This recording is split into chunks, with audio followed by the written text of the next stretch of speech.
one more minute. Heading it being our 250th anniversary of the birthday of the United States. Just want to wish everyone a happy birthday. Now you can sit down.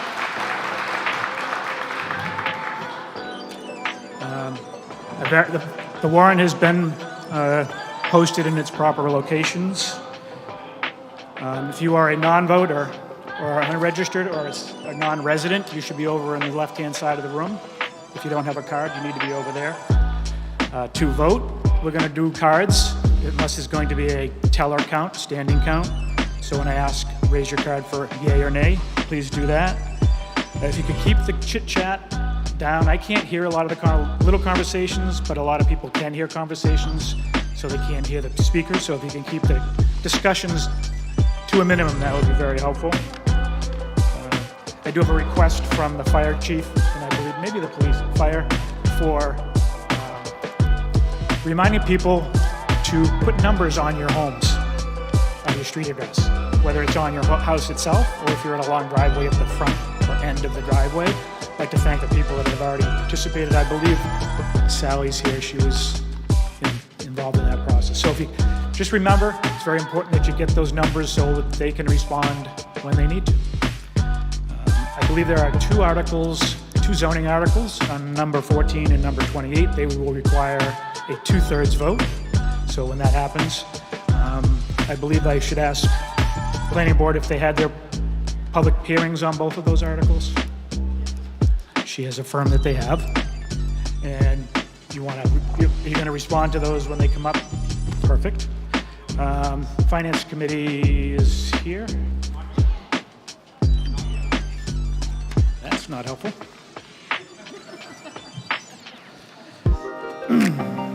I will make a motion to waive the reading of the warrant. Is there a second? All those in favor? Thank you.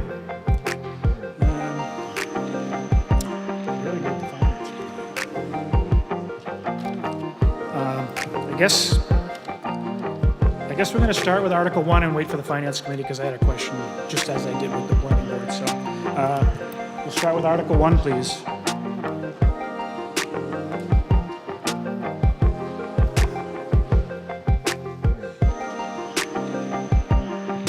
Hello, everybody. Elvin Guerrero here.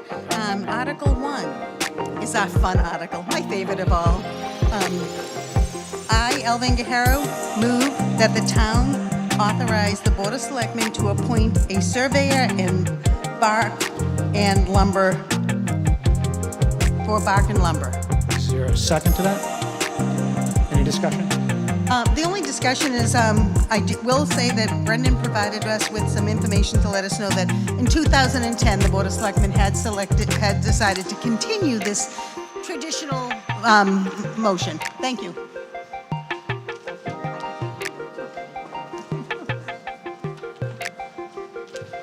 All those in favor of Article 1, raise your card. Any opposed? The motion passes unanimously. Article 2. Good evening, everyone. I, Peter D. Phippen, move that the town receive the reports of the town officials, boards, and committees contained in the annual town report, as you should all have. Is there a second? Discussion? No discussion. Any discussion from anyone out here? No? Okay, all those in favor of Article 2, raise your card, please. Any opposed? Motion passes. Just want to remind everything, we have Drew Tarr, our new state representative. He replaced Ann Margaret. Thank you for coming.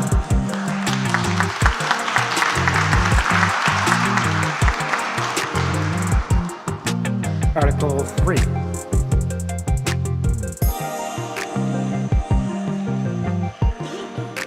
Can't skip it.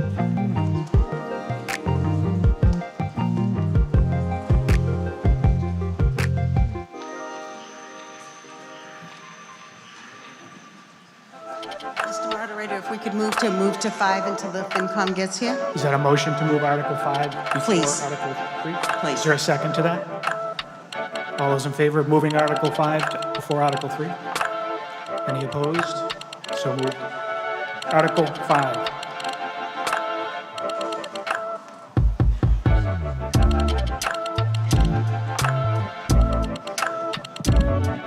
Good evening. My name is Robert Teal. I'm the Essex School Committee member to the tech school. I, Robert Teal, move that the town vote to raise and appropriate the sum of $127 to pay the town's share of the operation and capital cost of the Essex North Shore Agricultural Technical School District for the fiscal year commencing July 1st, 2026. Is there a second?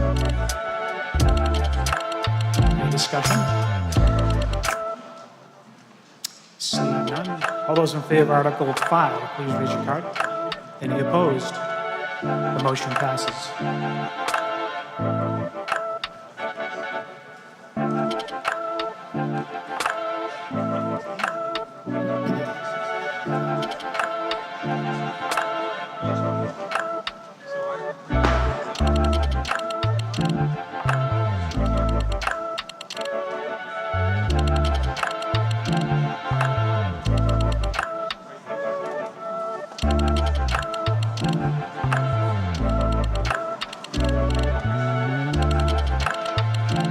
Mr. Moderator, we're going to move to Article 8. Is that a motion to move Article 8 before Please. Article 3? Is there a second? All those in favor of moving Article 8 before 3, raise your card. Opposed? I, Alvin Guerrero, move that the town vote to approve the wage and salary scale for fiscal year 2027 in accordance with the recommendation of the Personnel Board report. Any discussion? If you look at the report, you will see that the some areas that we're looking at moving were for the Council on Aging and for the library. But, so no real discussion. Okay. Any other discussion? Yep. Yes. Mr. Moderator, I, Edward Neal, move that the town vote to amend Article 8, the wage and salary scale for 2027, by deleting under the heading Fire Department the first line, Fire Captain, Fire Prevention Officer, minimum $90,000, maximum $120,000.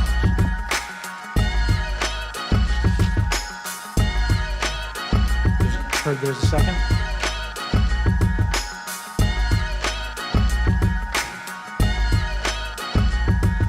Am I recognized?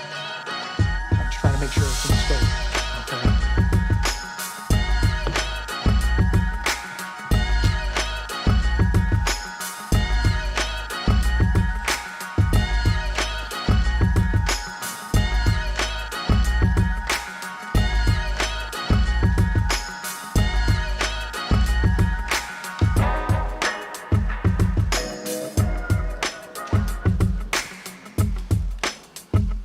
You're recognized, Ed.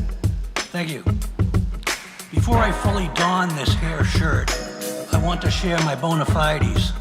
I was a firefighter EMT for 10 years in the 80s and 90s, and my son recently completed over 10 years as a firefighter EMT. I was the chief of the auxiliary fire department for a few years back when we had one. I have the greatest respect and gratitude for our first responders and didn't need to see the heroics of the recent river rescue to appreciate the courage and dedication that they demonstrate regularly. For over 20 years, we've been periodically told that we need one or more full-time firefighters due to fewer able individuals working in town. The usual pressing issues were the necessary paperwork and inspections that needed to be done. Most recently, it was asserted that we needed full-time staff due to the number of medical calls, until research revealed that even departments with many full-time firemen contract out their ambulance services as more economical than hiring staff. In those same 20 years, I am unaware of any calamity resulting from a lack of a full-time department or our first responders letting us down. Approving this wage and salary scale would be the first step towards a full-time fire department, and the issue deserves more consideration than having the question buried in the wage and salary scale. When I was on the department, every Thursday evening and Sunday morning, firemen would come to the station and perform a variety of menial tasks like washing the trucks, checking and filling the SCBA air bottles, and water tanks on the trucks, as well as just driving the trucks around to keep everything lubricated. This was all done for free, time donated to the town by willing volunteers. My experience with departments that have transitioned to full-time employees is that the volunteer incentive diminishes.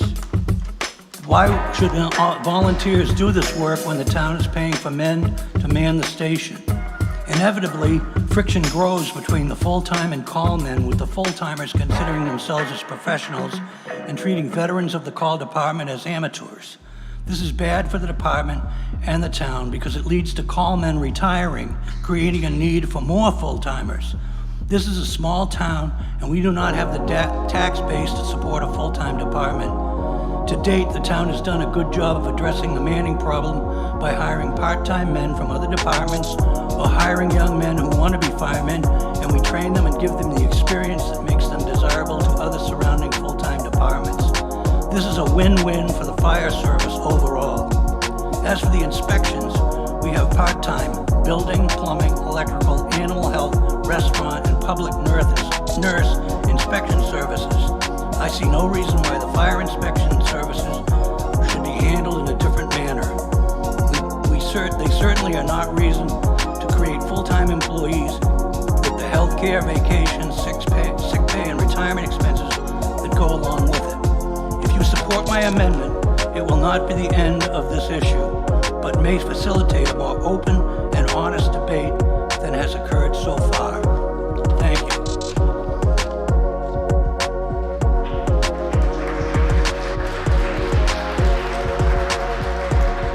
Any further discussion on the amendment to Article 8? Belcher Street. I thought about this earlier, and it was, I'm glad Ed got up and spoke. I've always supported the fire department wholeheartedly. I think we've had a great group of men and women involved, but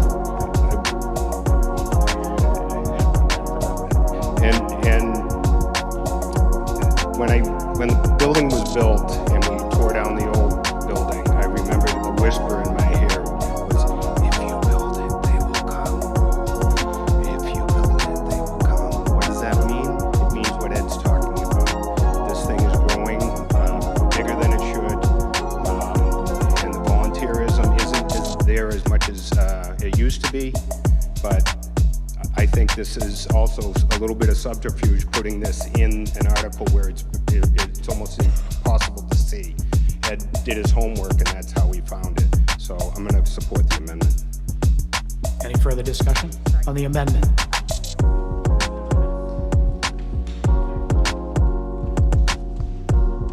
I think you should reject this amendment and discuss the value of the position. Would love it if someone from the fire department could come up and speak to it, but Essex is not what it was 20 years ago, and I think expecting volunteers to address the needs that are of regulations and expecting those folks to have full-time jobs and to do this sort of regulatory compliance is not realistic and not fair of volunteers. So I would love for somebody from the fire department to come up and speak to this, but I would encourage you to vote against Mr. Neal's amendment. Further discussion? Good evening, Christian Hassel, Essex Fire Chief. So I think Mr. Neal makes some good points. We do have strong volunteerism within the Essex Fire Department. It's been a point of pride for the town and the department for quite some time. This position is not to disrupt, but more to enhance that volunteerism. We have regulations that have changed. We have OSHA, NFPA standards that we need to abide by, and it becomes more and more difficult to manage a department of 49 people at this time, and manage the needs of the town and manage the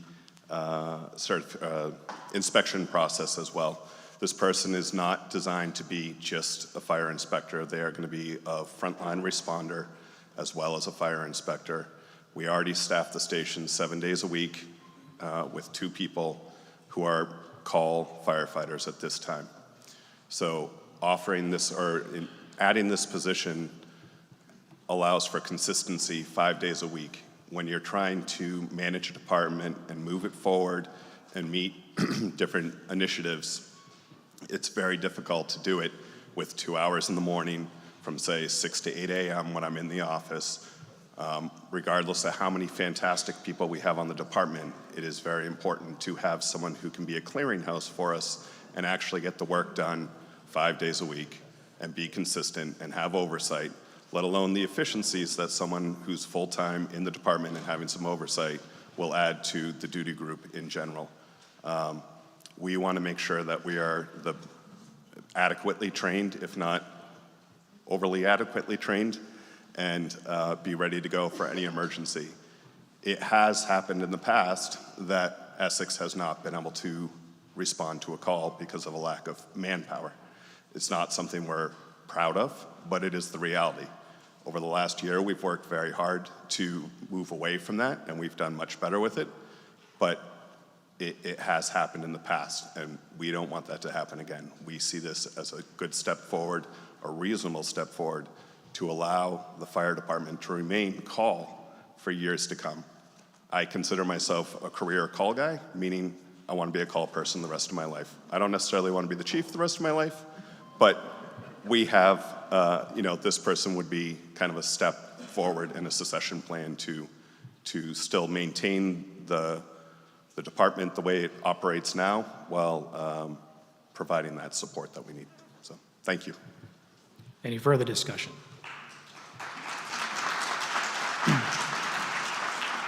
So no discussion. So all those in favor of just the amendment to Article 8, raise your card. Opposed? The amendment does not pass. Back to Article 8 as it is. Any discussion on Article 8? All those in favor of Article 8, raise your card. All those opposed? Article passes. Back to Article 3. Just want to reconsider this to close out procedurally this article. Oh, you didn't hear any of that? Hi, Alvin Guerrero. I'd like to reconsider this vote. The motion to reconsider. Motion vote to on reconsider. Article 8. Article 8, please. Yes. The main motion, yeah. Thank you. Is there a second to that? Any discussion on reconsider? This is a 2/3 vote. All those that want to reconsider Article 8, please raise your card. All those opposed? The motion does not pass by enough. Okay, Article 3.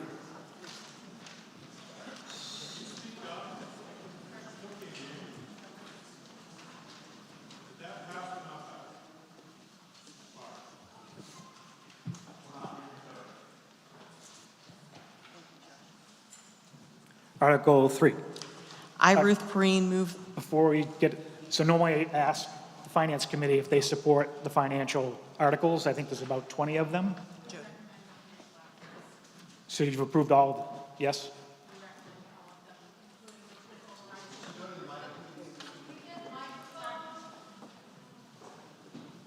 Jody Harris, Finance Committee. We recommend all of the financial articles to town meeting. We recommended the 2 override articles to be put before the taxpayers for their vote. Okay, Article 3. I, Ruth Perrine, move that the town vote to raise and appropriate the sum of $268,722 for the purpose of supplementing the town of Essex's fiscal year 2027 operating budget, provided that the amount authorized herein shall be contingent upon the vote at the town election to assess additional real estate and personal property taxes in accordance with the provisions of Proposition 2.5, so called. Is there a second? Discussion.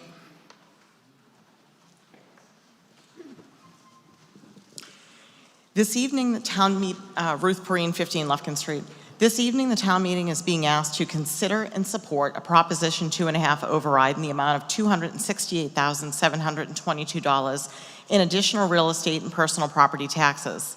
These funds are intended to supplement the town of Essex's operating budget for the fiscal year beginning July 1st, 2026. It's important to note that the town of Essex has not passed an operational override in more than 20 years. During that time, the cost of nearly every essential expense, utilities, goods, and services, has risen significantly. While residents have felt the strain of these increases in their daily lives, the town has similarly faced rising costs in maintaining services, compensating employees, and meeting regulatory obligations. There's been some misunderstanding regarding the purpose of this override. It is not solely driven by the fire department. While fire services represent a significant portion of the request, multiple factors contribute to the overall need. For example, the town's health insurance costs increased by 14.4%. In recent decisions regarding employee compensation, including adjustments for the Department of Public Works and the senior center staff, reflect the necessity of retaining competitive in attracting and retaining qualified personnel. Without appropriate investment in our workforce, the town risks losing employees who have proven essential services to our community. With respect to the fire department, it's critical to understand that this is not a new or sudden request. The need for additional staffing has been raised multiple times over several years. Former Fire Chief Dan Dowsett advocated for the addition of a full-time position on more than one occasion, including again in 2019. That request was not approved. At the time, a commitment was made by the Board of Selectmen that the next full-time public safety hire would be for the fire department. However, that commitment was not fulfilled when a full-time police officer was subsequently hired. Under the leadership of the current Fire Chief Christian Hassel, appointed in 2025, the department has reaffirmed its commitment to maintaining a call volunteer fire service model for as long as possible. The request before town meeting is not to transition to a fully staffed full-time department, but rather represents a targeted and necessary step, the addition of a single full-time firefighter EMT to provide day coverage when call member availability is often limited. Recent communications to residents have suggested that this override represents a move to a fully full-time fire department. That characterization is inaccurate. The department's 48 call firefighters remain committed to sustaining this model well into the future. In fact, this request is intended to help preserve that model by addressing increasing operational demands, including administrative workload, compliance with evolving regulations and NFPA standards, training requirements, and equipment maintenance. It's also worth noting that the fire department experienced a 12.49% budget reduction from $308,205 to $267,107, which significantly altered the funding trajectory. Had the department's budget followed its historical 10-year growth trend, the projected shortfall for fiscal 26 would have been substantially smaller prior to recent compensation adjustments. In summary, this override is not new or an isolated request, nor is it driven by a single department. It reflects a combination of rising costs, long-standing staffing needs, and the town's responsibility to maintain essential services. Supporting this measure is an investment in the sustainability, safety, and operational stability of the town of Essex. Ruth, I'm not sure I got a second because you transferred right to, Oh, so. sorry. Can we get a second on that? Thank you. I'll take. No, I gave you a motion. You did? Yeah, that's just my discussion with you. Okay. Any further discussion? I think I'm going to go here and then I'm going to go there. Up there? Since no one seconded, should she read again? Nope, it's good. All right. Good evening. Christian Hassel, Essex Fire Chief, in case someone's walked in late. I'm here tonight because the demands of the Essex Fire Department have changed dramatically. We responded to more than 600 incidents last year, and we're already on pace to match that this year. But it's not just the volume, it's the complexity. Modern fires, hazardous materials, lithium-ion batteries, medical calls, and the regulatory requirements we must meet to keep our firefighters safe have grown substantially. Our call department is talented, committed, and the foundation of how Essex provides fire and EMS service. This proposal isn't about replacing that model. It's about preserving it. A full-time fire prevention officer gives us the capacity to train and learn how to read. Yeah, or glasses. Support and oversee the work that today's standards require, while continuing to provide reliable weekday response.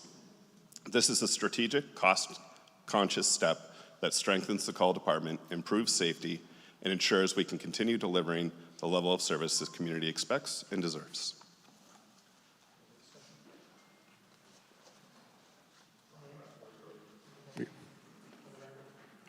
Brian Gretzler, 30 Choate Street.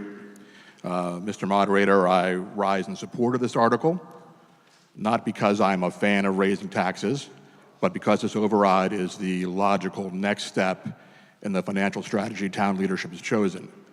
That doesn't mean I support that strategy or the way it's been communicated, but the remedy for that is not a no vote on this article.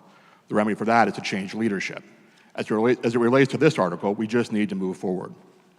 For a number of years, the town has taken an austerity approach to the town general budget, but austerity is a short-term solution. Eventually, whether we like it or not, the pendulum swings back and bills come due. That correction began last year when the town general budget increased by 5.6%. This increase was largely obscured by the way the school override was structured and by the use of one-time revenue.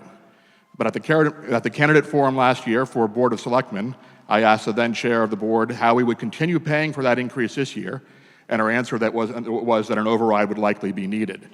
So when we combine years of austerity, last year's approach, and continued corrections this year, contributing to an 8.1% increase, no one should be surprised by this override. Further, to date, corrections have focused largely on public safety, which I think most of us generally support. That being said, there are still other departments and services that have not been addressed.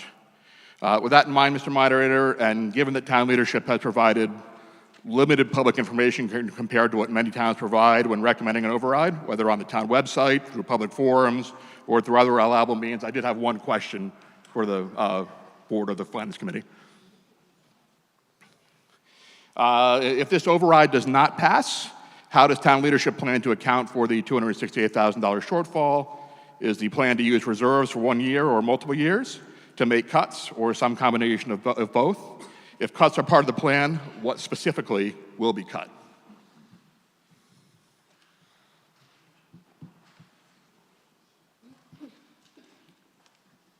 Jody Harris. That was actually what our discussion was prior to this meeting. I believe that at this point, we would look to make cuts within the current budget. We would not be looking to use one-time funds to fund this budget as their operating costs. So we would have to look back into the fire budget and any other large budget in town that would be discussed among the Finance Committee and those department heads. Further discussion? Up here? Anyone? Nothing? Okay. Ed? Ed Neal, 15 Western. So what's happened here is that we've got an override article in front of us, and the Finance Committee tells us it's not about the fire department. But the only department that got up and talked about it is the fire department. And now we're told that, well, if the override doesn't pass, and the override, almost half of it, is dedicated to this new position of fire inspector, then they're not going to change their mind about that. They're going to cut the rest of the budget. So by not agreeing to my amendment, we're putting a hurt on the rest of the town. Instead of getting a clear decision about the override and the new position on the fire department, it's all being jumbled together, and it's not by accident. Thank you. Further discussion on Article 3? All those in favor of Article 3, raise your card. All those opposed? The motion passes. Article 4.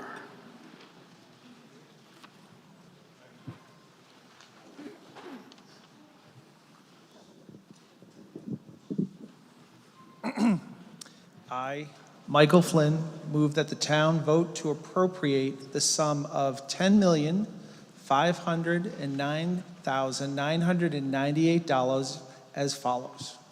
A, to raise by taxation the sum of $1,949,364 for debt repayment, principal, and interest.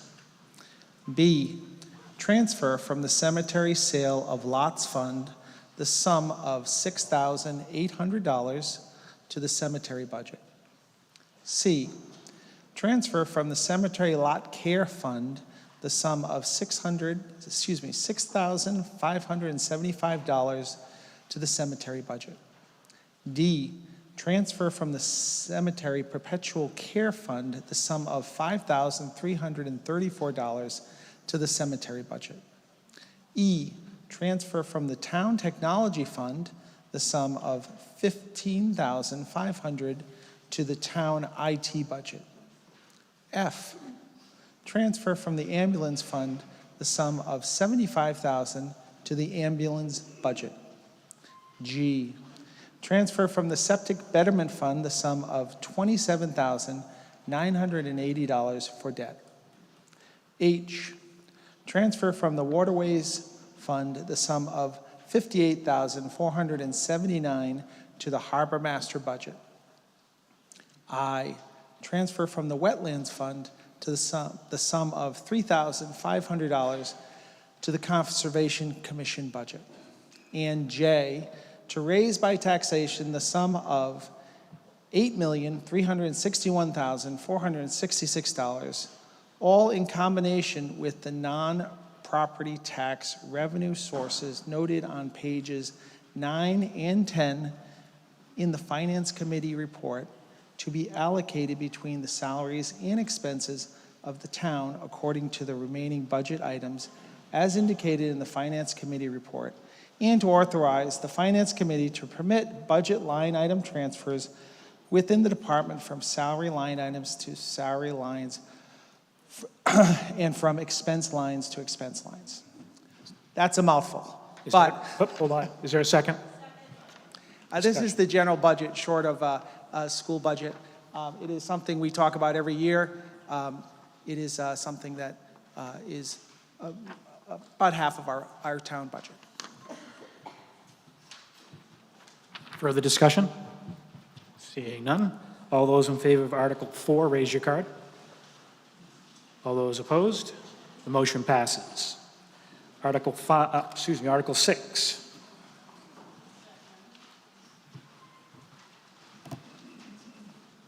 Could have got your mic. Thank you. I, Kate Koch-Sundquist, move that the town vote to raise and appropriate the sum of $185,727 for the purpose of supplementing the Manchester-Essex Regional School District's fiscal year 2027 assessment, provided that the amount authorized herein shall be contingent upon the vote at the town election to assess additional real estate and personal property taxes in accordance with the provisions of Proposition 2.5, so called. Any further discussion? I'd like to thank the Board of Selectmen and the Finance Committee for your continued partnership and collaboration.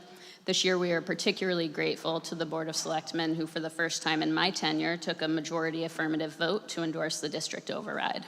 I also want to thank the residents of Essex for your ongoing support of our schools and our students. The Manchester-Essex Regional School District continues to be a place where students thrive academically, socially, and emotionally. We do not aim to compete with the top private schools that surround our community, but we do aim to provide the best public education possible with the resources available from both member towns. I truly believe that we do an amazing job of that thanks to the strength of our staff and the shared support of our communities, both Manchester and Essex. The fiscal year 27 proposed budget is $33.7 million, representing a 3.5% increase over last year. This is a level services budget that will maintain current programming, staffing, and student supports without adding any bells and whistles or cutting any necessities. As was the case last year, approximately 80% of our budget is dedicated to salaries and benefits. Costs in areas such as special education, transportation, and employee benefits continue to rise and are largely outside of the district's direct control. For this reason, and the reasons already outlined by FinCom member Ruth Perrine, growth exceeds the limitations of Prop 2.5.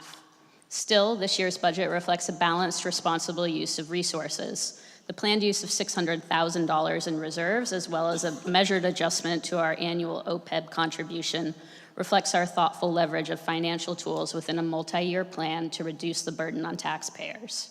This allows us to make progress toward both our long-term financial obligations and the priorities outlined in our strategic plan. And of course, looking ahead, we are excited to continue our work on the Essex Elementary Building Project. This project will benefit all students in our district, but especially those who live here in our town. It will also benefit all of us here tonight, not just by reflecting a capital investment right here where we gather, but also by providing a community space for recreation, a home for pre-K students in our own town, and a meeting space which, dare I say, may even provide better comfort and acoustics than those we enjoy tonight under the hallowed peaks of Mount Can-Do. The Essex Elementary Building Project represents the final phase of a multi-year capital improvement plan that began with the middle high school.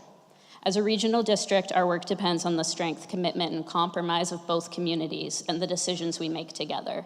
We remain committed to maintaining a high-quality educational program while managing resources responsibly and transparently.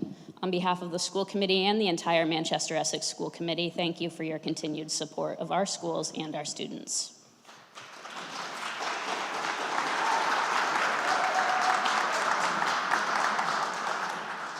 Further discussion? Seeing none, all those in favor of Article 6, raise your card. Any opposed? The motion passes. This article and the other override article will be showing up on the ballot on Monday. Just a reminder that it's two-step process in passing this, so it's got to pass here, and it has to pass at the ballot on Monday. On the 11th, is it? Monday. Article 7. I, Kate Koch-Sundquist, move that the town vote to raise and appropriate the sum of $10,948,841 to fund a portion of the town's assessment from the Manchester Essex Regional School District. Said sum to be calculated solely in accordance with the agreement between the towns of Essex and Manchester by the Sea, Massachusetts, with respect to the formation of a regional school district, as most recently amended by invoking and approving the provision found in paragraph 4 of Massachusetts General Laws, Chapter 71, Section 16B, allowing district members to reallocate the sum of their required local contributions to the district in accordance with the regional agreement for the fiscal year beginning July 1st, 2026.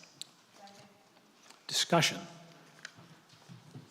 No further discussion from me. I've said enough. Seeing none, all those in favor of Article 7, raise your card. All those opposed? The motion passes. Article 9.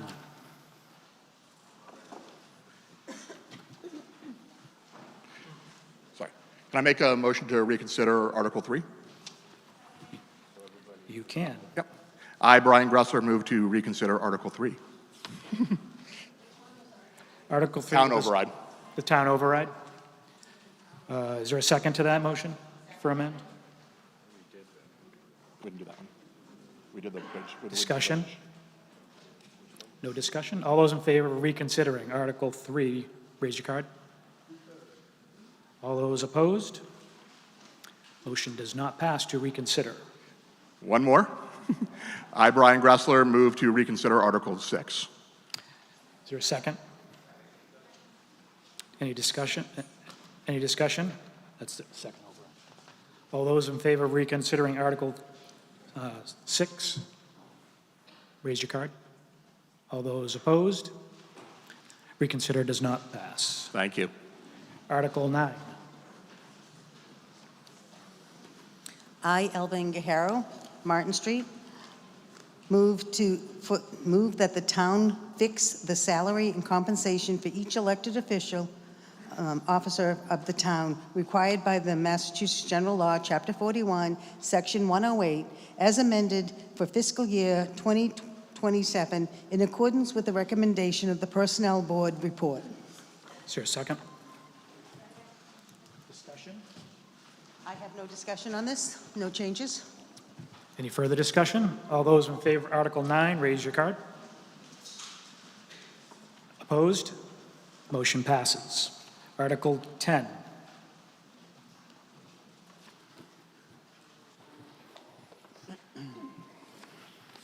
I, Nick Ellis, move that Article 10 be indefinitely postponed. Is there a second? All those in favor of postponing Article 10? Opposed? Passes. Article 11. I, Nick Ellis, move that the town vote to appropriate the sum of $1,249,395 for the fiscal year 2027 sewer enterprise fund budget as follows. Debt repayment, principal and interest, the sum of $129,504 to be raised by taxation, and funds to be allocated between the salaries and expenses of the sewer department, $1,119,891 from department receipts, all as indicated in the Finance Committee report, and to authorize the Finance Committee to permit budget line item transfers within the sewer department from salary lines to salary lines and from expense lines to expense lines. This is to fund our sewer operating budget.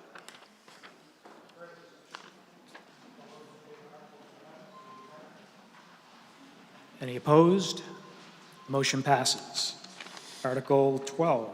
I, Nick Ellis, move that Article 12 be indefinitely postponed. Is there a second? All those in favor of postponing Article 12, raise your card. Any opposed? Motion passes to postpone. Article 13. I, Nick Ellis, move that the town vote to appropriate the sum of $1,051,804 for the fiscal year 2027 Water Enterprise Fund budget as follows. A, debt repayment, principal and interest, the sum of $81,289 from departmental receipts, and the sum of $34,839 to be raised by taxation. And B, funds to be allocated between the salaries and expenses of the water department, $935,676 from department receipts, all as indicated in the Finance Committee report, and to authorize the Finance Committee to permit line item transfers within the water department from salary lines to salary lines and from expense lines to expense lines. Second? Discussion? This is to fund our water budget. All those in favor of Article 13, raise your card. Opposed? Motion passes. Article 14. I, Lisa O'Donnell, am here for one article tonight. Move that the town vote to amend the town zoning bylaw 6-10.2.1, membership and organization as shown in Article 14 of the warrant. And in the warrant, you'll see there is one bold-faced sentence that reads, "The planning board shall designate and recommend individuals for appointment as associate members, and such appointment shall be made by majority vote of the planning board and board of selectmen." So this just establishes how those associate members are appointed. Is there a second? Any further discussion? No? Further discussion? Yeah. So Lisa in the planning board, can you explain the why an alternate is something that you feel that is needed? We already established the alternate last fall as one of the articles that passed. But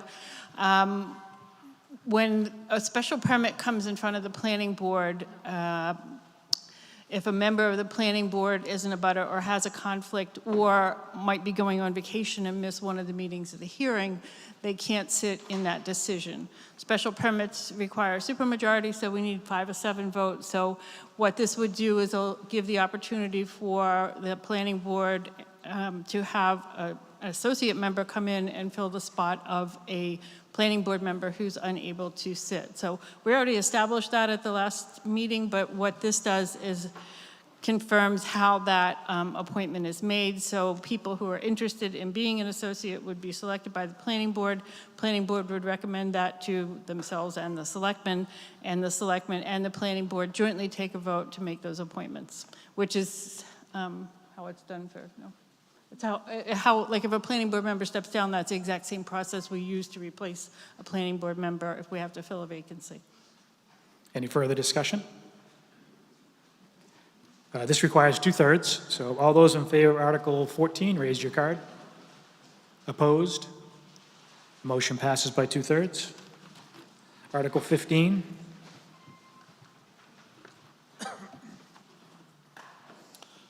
I, Peter D. Fippen, move that the town vote to amend the town bylaws by revising Section 4-4A.4 as shown in Article 15 of the warrant.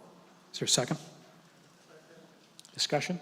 So this is to bring the mooring permit bylaw in line with the regulations, which is to have the mooring permits effective April 1st to December 31st.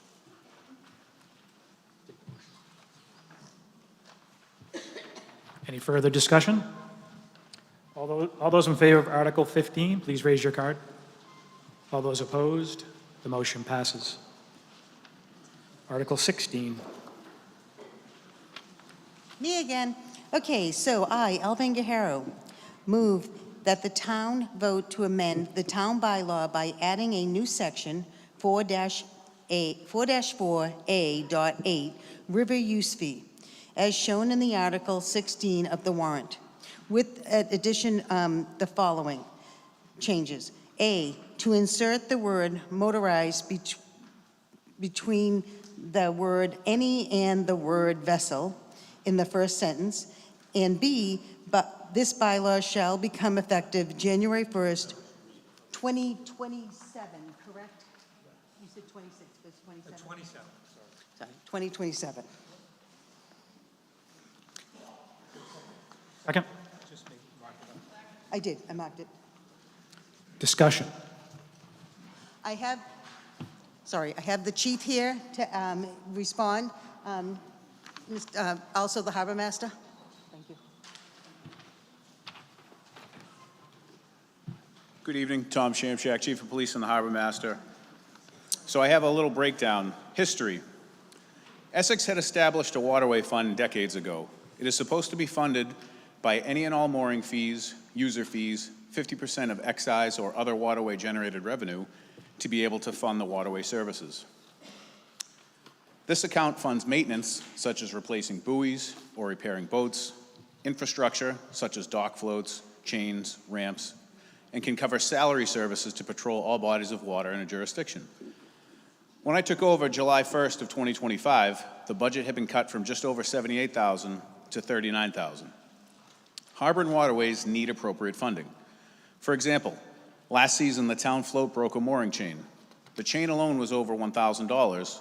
There was only $500 appropriated to fund the entire dock and float maintenance line for the entire season. Why is this user fee being explored? Many municipalities use fees as a funding source to help establish an enterprise fund, or as close to self-sustaining as it can be, to fund the services that a waterway demands. Over the last season, I have been asked by the Board of Selectmen to explore various other municipalities' fees and present them the findings so that they could present an article on the warrant. Who is paying fees? Currently, the boaters at a marina do not pay fees. Essex is one of the only towns that I could find that does not assess a general waterway fee or user fee or some other uniform fee to all users. Excise is entirely different. It's set by the state, and only 50% of people that actually pay it is deposited into the fund. The only people assessed Town of Essex fees are mooring holders, dinghy dock slips, kayak slip renters, or non-resident launch pass holders. Slip holders or seasonal private launch members, whether resident or non-resident, do not pay any user fee or waterway fee to Essex. They may or may not pay excise. The marinas sometimes do or sometimes do not provide the list of boats on slips for excise compliance. Last July, we found numerous boats that are habitually docked at some marinas but are registered out of state or had been unregistered or expired as far back as 2007. This will not trigger an excise bill, yet the boat is using the river and waterways infrastructure and services. The town is rightfully owed excise tax if a boat is habitually moored, docked, stored, or used in the waters here. Examples of other municipalities' fees. Beverly assesses fees to moored boats or boats on marina slips at $7 a foot. Salem assesses fees for moorings and also slips at $7 a foot. Danvers assesses fees for moorings and slips, and the fees vary for resident or non-resident. The town of Winthrop assesses a flat waterway fee to residents of $250 and $300 for non-residents for moorings and slips. Salisbury assesses fees for all boats, both moorings or slips, at $5 a foot. Manchester assesses $12.50 a foot for a mooring permit and also $12.50 a foot for slips. The article. The ask of this article is not out of the ordinary. These fees collected shall be deposited into the waterway fund to be appropriated for waterway needs. It legally cannot be used for anything else. That is the purpose of the fund, and it is funded by these types of user fees. I've received questions such as, I am retired and on a fixed income and do not have a boat. Why should my taxes to go up to buy new buoys or pay for waterway patrols when I'm not out there? The answer to this is to go for a user fee funding source. If we assess all users some type of fee that goes into the waterway fund, the ultimate goal is to minimize taxation. We want to fund the waterway fees with user fees. I have also been told that we are unfairly targeting boaters that choose to get slips or valet or seasonal launch passes at marinas. I've been told to increase mooring fees on mooring holders and do not charge fees to slip holders. After brief research, it would seem that almost everywhere else is charging the slip fees or marina fees. Manchester, Salem, and Beverly pay the same fee for slips and moorings. Salisbury charges more than a mooring fee. Winthrop pays a flat fee, resident status dependent. Danvers pays less for a slip or rack fee. Essex is asking for less of a fee at $5 a foot compared to the $8 a foot for moorings. How would this be captured?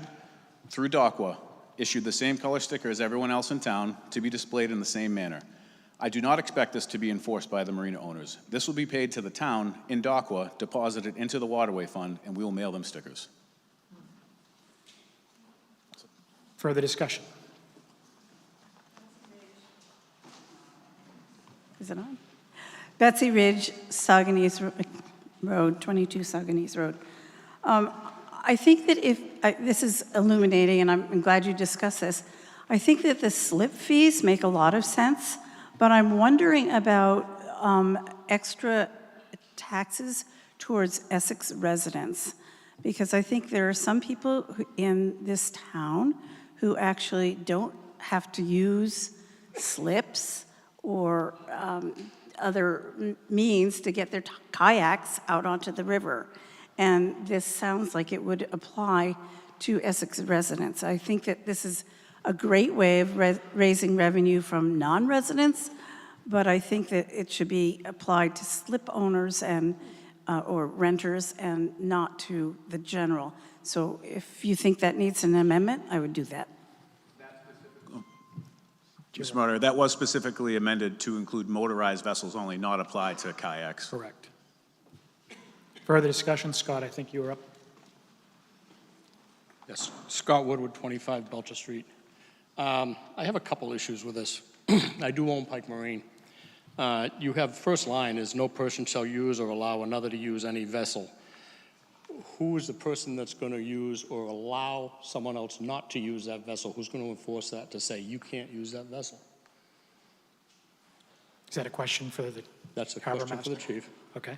It would be the same as if you allowed somebody to use your vehicle that you own. Hey, take my vehicle for the weekend, take my boat for the weekend. So they're going to be liable for it, not the marina owners or anyone else that's on the dock.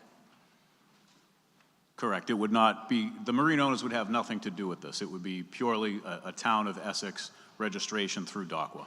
Okay, next question. You do not have moorings included in this. You did raise your mooring rate this year from, what, $5 to $8 a foot? Now, if you take this $5.50 a foot or $5 a foot off of that, and they're not paying this fee, they're back down to $3 a foot, so they're getting a deal. That's a comment, not a question. Okay, why? That's a question. So we're not taking it off. There were exemptions. Some municipalities charge everybody, some don't, some are category specific. It varies, but every municipality charges some type of fee. We were so far behind, we thought we were in the lead. That's the only way I mean, I've gone through a lot of the towns that have done this, and a lot of the towns charge dock and mooring the user fee. Correct. Both, not just one, both of them. and we're not charging a mooring fee, a mooring user fee for the river. Correct. Many municipalities have different ways of doing it. So now you're taking it to the people that are trailering boats and the ones that are on the docks, and they have to pay it. And the ones that are on moorings that come from out of town don't have to pay it. And they're still using our waterways. That's a statement. I'm trying, honestly, I'm trying to avoid a conversation. Wait a minute, let me fix it. And they're still using our waterways, right? So a prime example is somebody has a slip, say at your marina. Yep. They live in Wakefield, Massachusetts, but their boat is registered in New Hampshire. They're skirting excise, they're also skirting town fees. Under Mass General Laws, Chapter 60B, Section 2, boat owners must file a return on or before August 1st to the city or town where the vessel is habitually moored, docked, or principally situated. That's law. That's mass law. So if it's on my dock, the boat owner is responsible to do this. Statement. The boat owner is responsible to do this, right? Correct. Some municipalities and marinas have cooperation, but we understand it could put marina owners in a odd position to demand compliance from their customers. So it would be enforced as a harbor I mean, function. that's excise tax, I get that, but who's going to enforce that? Who's going to enforce which? Collecting the excise tax on the boats that are on the docks or even on the moorings, So- staters and everything else. So when they register in DACWA, it will generate that this is their principal place of mooring. It's on them to file an abatement if they feel that they don't. There's the whole problem right there. It's on them, and they're not going to do it. Any further comments? No, I think I got it. I think I made a point. Thank you. I'm not trying to limit the discussion. I'm trying to limit a conversation that way. I think I'm going to go with Katie.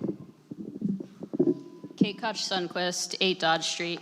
I move to amend the article. I would like to add to section 4-48 4-4A.8.2. That section is the exceptions. I would like to add boat operators below the age of 18 and over the age of 65. My reason for doing so is I think that everybody should be able to access our river. I think it is an amazing natural resource. I personally have a 14-year-old who bought his boat with his own money. He pays his taxes with his own money, which is not much, but adding a $70-something onto that represents a significant expense for him, as I think it would for people on a fixed income or other youth who are interested in getting out on the water, which is a great thing. Is there a second to that amendment? And that was not charging less than 18 or over 65? Was that what that was? Correct. Okay. Do you have that in writing? Is there discussion on that? Amendment, not the main article, but the amendment to limit the age below 18 and above 65, not falling into this. You have, Question, how do we enforce operator versus owner? motion was operated, right.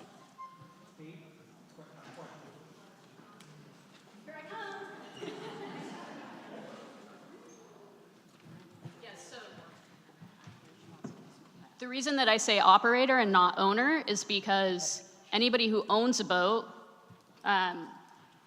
if an adult owns a boat and plans to be operating it themselves, they will still need to have the sticker or whatever it is affixed to their boat.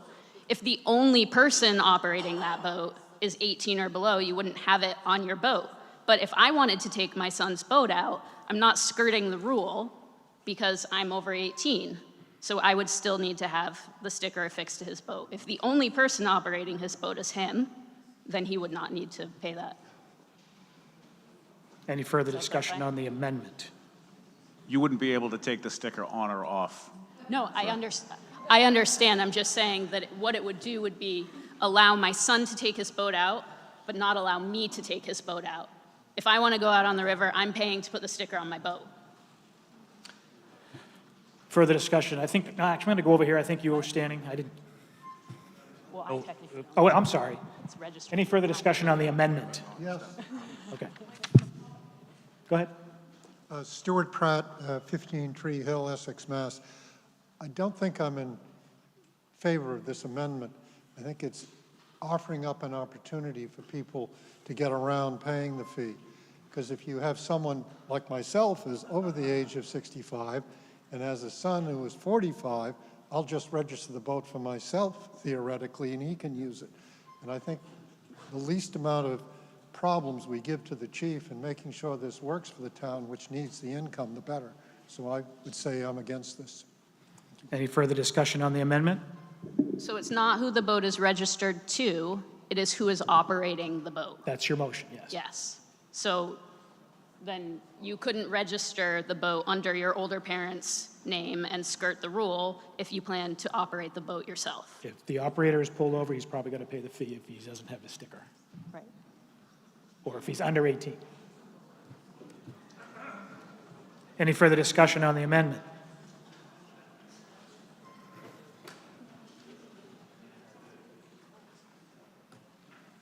Hello? Okay. What if someone under 18 is on the boat with someone over 18? And I'm riding my boat down the river and I see the harbor master and I go, oh, drive. To be clear, I'm not the harbor master. No, So- I see him. He's behind you. That's easy, right? Because if you use that boat sometimes, you're going to have a sticker on it anyway because you're over 18. If the only time you ever use that boat is with somebody who is below the age of 18, then you wouldn't have the sticker. Any further discussion on the amendment? Yep, we have someone. Gilly. Gil Frieden, 104 John Wise Ave. It sounds like this amendment will probably not help almost anyone, because there's going to be, my mom is 82, but if she registered my boat and I wanted to drive it, we'd buy the sticker anyways, so it doesn't matter. But there will be a very few exceptions to this rule that will be able to benefit for it. And as someone who loves the senior center and loves all the people that go there, I say we pass this amendment. It's going to be very seldom used, but it may benefit a couple of seniors and a couple of 14-year-olds, and that's what we're here for. Further discussion on the amendment? Seeing none. All those in favor of amending Article 16 to add the age limit, raise your card. Opposed? Can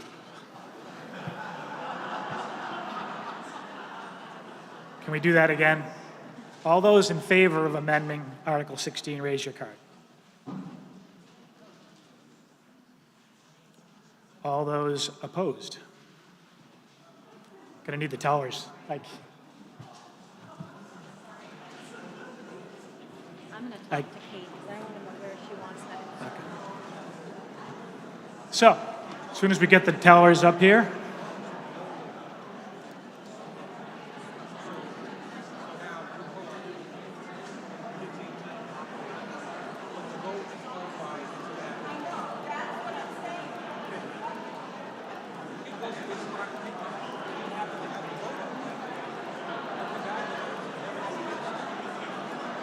so can we keep it down a bit so we can get organized and get this over with? How many?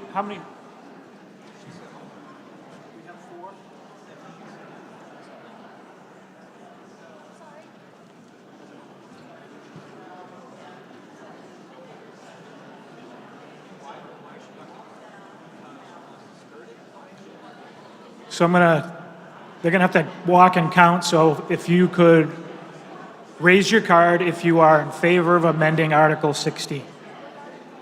Hold them up because they've got to count.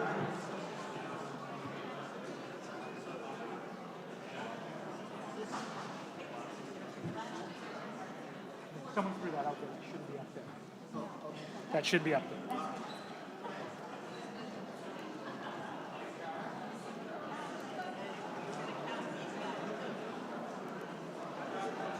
I'm reading your amendment. I'm going to rule it out of scope. There's too many changes to it. People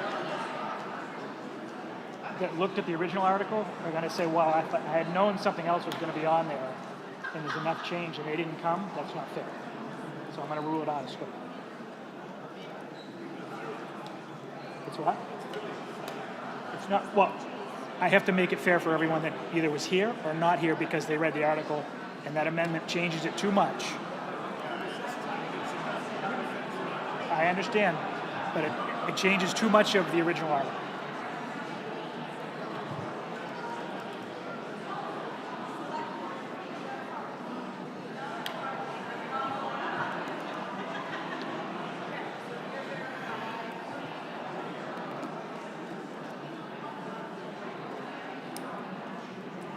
Keep your cards up.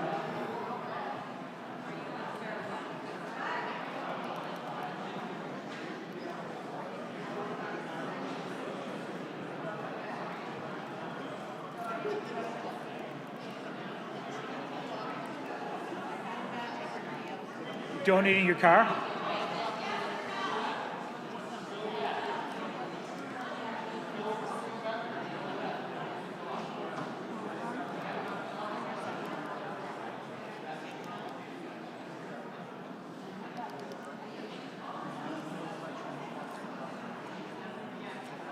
Still a yay vote for the amendment. Keep your card up.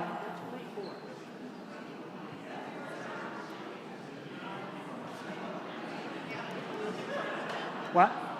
You're done now? Okay, so now we need all those voting no on the amendment. Raise your card, please.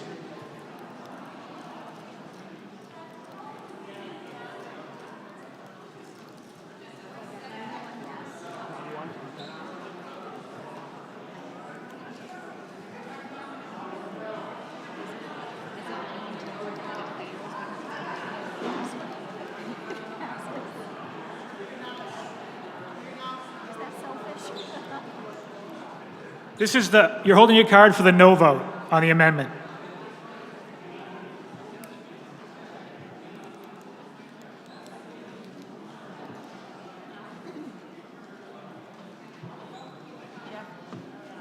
I'm sorry.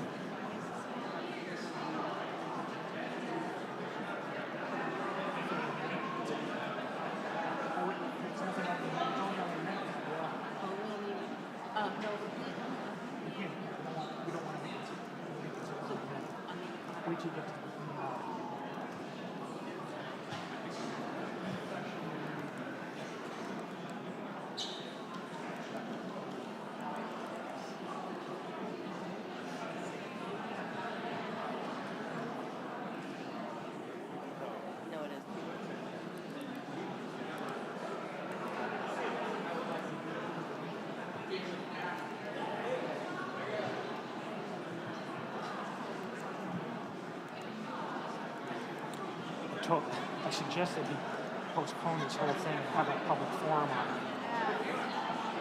I'm hoping he may. Still, he still has a chance to do that.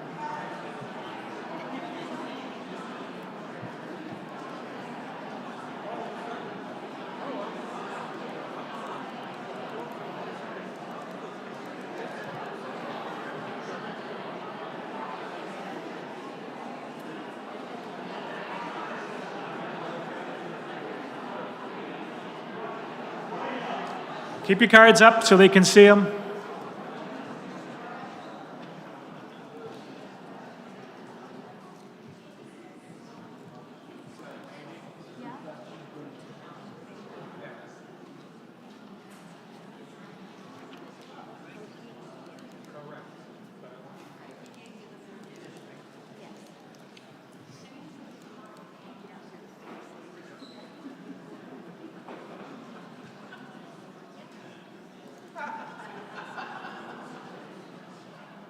We need 21.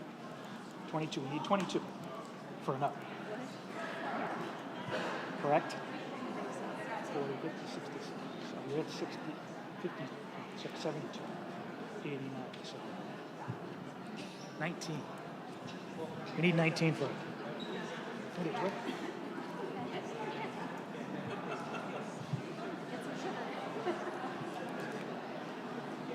You're good?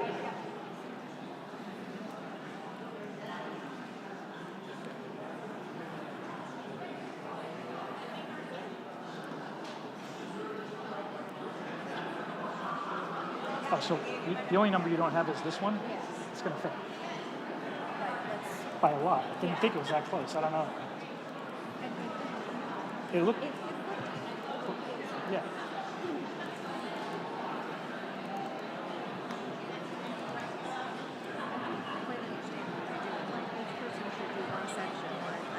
Right. I'm not getting involved with it. I'm staying in my lane.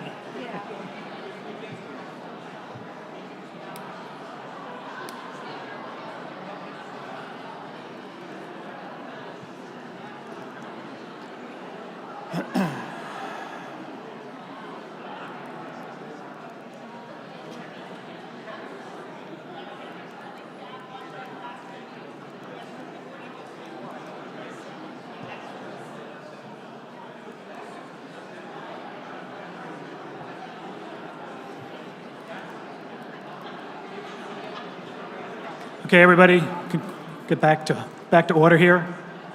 The vote to amend failed 91 to 115.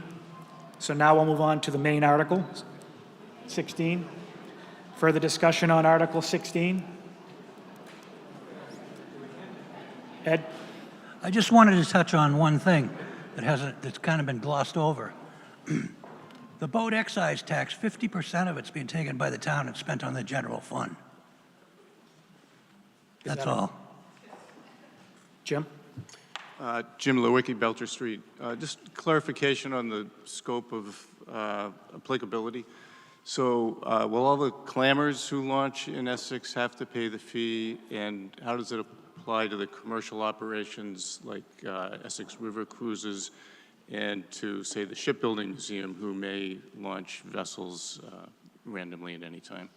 Correct. Thanks. So unless there's some tax exemption based on a status that you file, everybody would have to pay this, a one-time seasonal fee. Ted? Ted Marshall, Pickering Street, and the owner of Agawam Boat and Fishing Charters here in town. I've been in the marine industry now for something like 45 years, and I'm very familiar with Marblehead, Beverly, Salem, Danvers, and how they do their permits. We are the only town, as he says, that does not collect a fee on all the boats in their territory. So I'm not against it totally. It sounds to me, A, this DOCWA thing for my mooring is royal pain in the butt, for one. It just means they don't have to do it, and they send it to DOCWA, and I don't know what DOCWA charges the town, but they send me weekly emails of all kinds of crap that I don't appreciate. I don't understand why we have never collected fees on boats at the marinas. That makes absolutely no sense to me if they were using our waterway. It sounds like a enforcement headache, Maximus, with our river, with all the boats that come in here to go to the beach and upriver to the restaurants and everything else. How are you going to tell who's an Essex resident or not if you're out in the patrol boat and you don't see a sticker on the back of the boat because they're from Newburyport or wherever else? You're going to stop every boat coming up and down the river? I mean, it's, you know, kind of a crazy thing. So if you get every boat that's habitually here in Essex and you charge them the same fee as a mooring fee, I pay my mooring fee happily. I also have a dock. Does that mean I'm going to have to pay a mooring fee and a dock fee on top of my dock rental? I mean, there's a lot of funny stuff. I've read everything that was promoted in the paper and in this stuff, and it doesn't make a great deal of sense. It's too overly complicated. Was there a question in there? Okay, I just want to make sure you didn't miss a question. I'm going to go here first. Beth.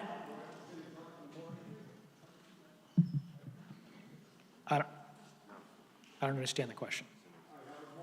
Yep, correct.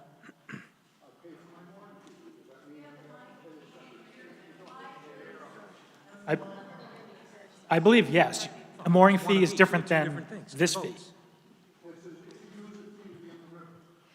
No, that's Betsy McKean, 35 Lufkin Point Road. So I want to clarify something that an earlier presenter said that I found confusing after reading the article.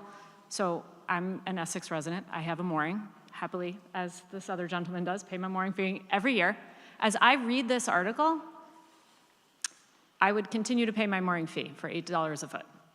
Correct. I would not pay anything different from that because it's an exemption from the river user fee. So someone else had mentioned $8 minus $5, $3 a foot. No, I still pay my $8 a foot mooring fee. Correct. That Correct? is correct. That is correct. Thank you.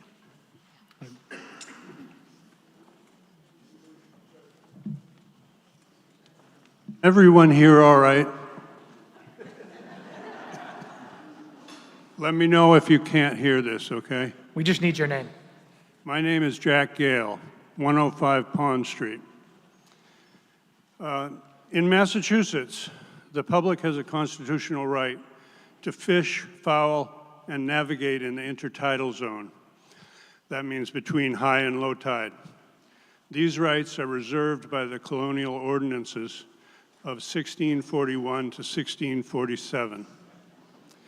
In every coastal state, the use of tidelands is governed by a concept in property law known as the public trust doctrine, which dates back centuries to Roman law. The doctrine states that all rights in tidelands and the water itself are held by the state in trust for the benefit of the public.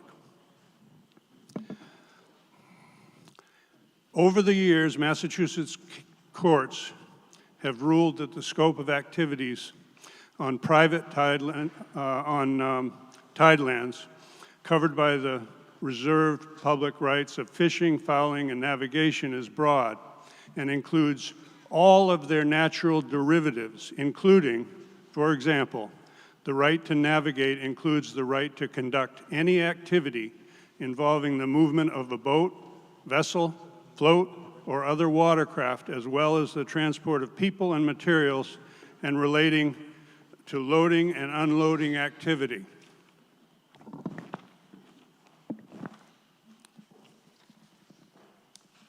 While it is legal for a town to charge fees for the use of its coastal waterways for services like moorings, docking, and in some cases using municipal boat ramps, such fees must generally be reasonable and used to cover the expenses of maintaining the waterways and deposited into special accounts.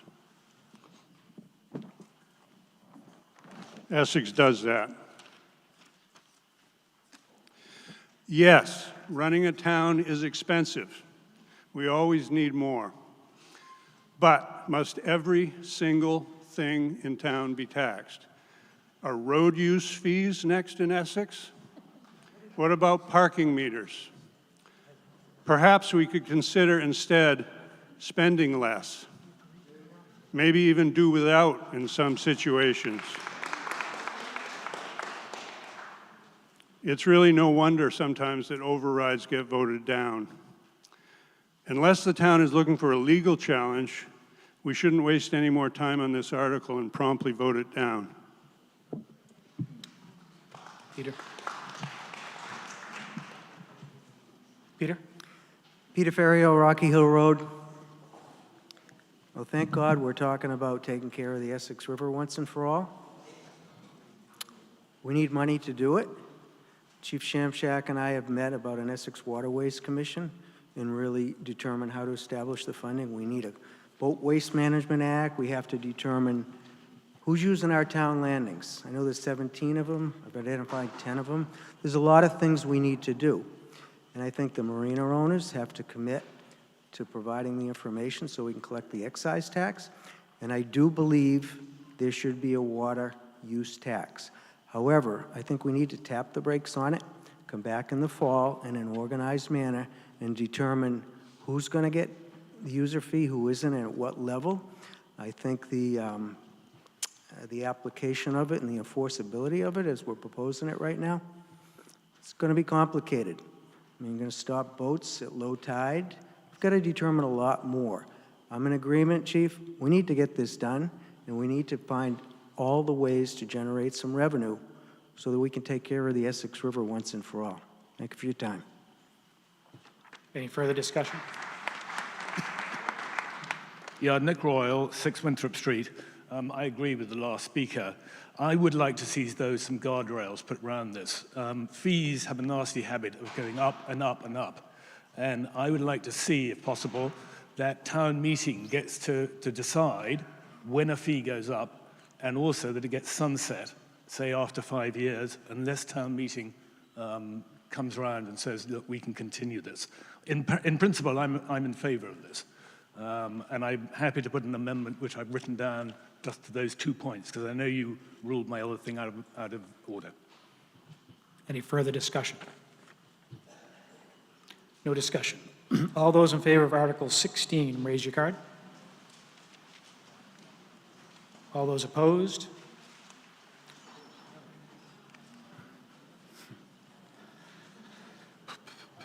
Let's try that again. All those in favor?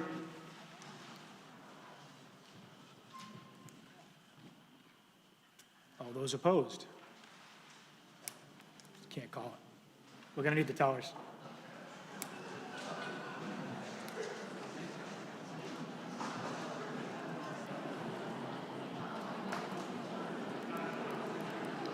Sorry, guys. I know I kept going one side or the other.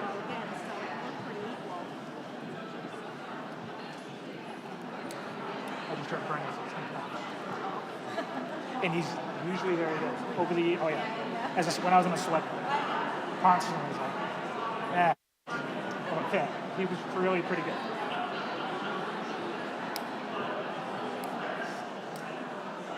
What? Everyone in favor of Article 16, raise your card, please. And keep them up so they can see them.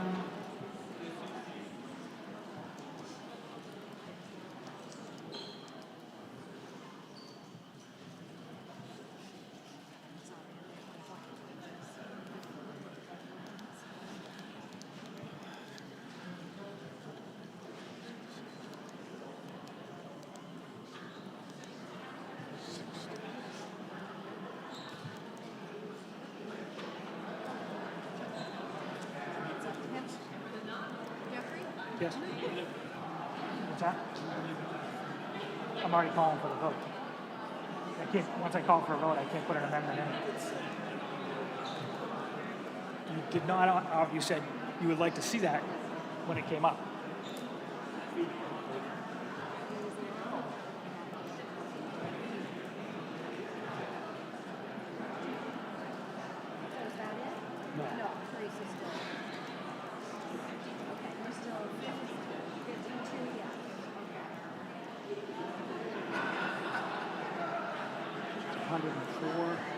Okay, we're good. Okay. All those not in favor of Article 16, please raise your card. It's going to pass.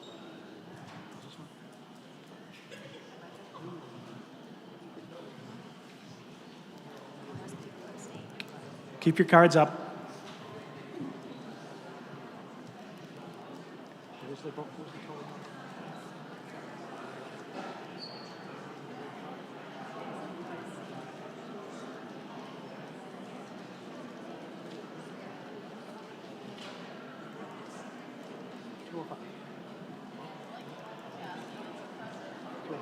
Minus 104.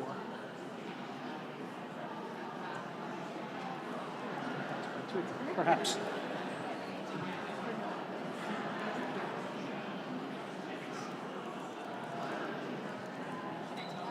You guys there, or you can put your cards down.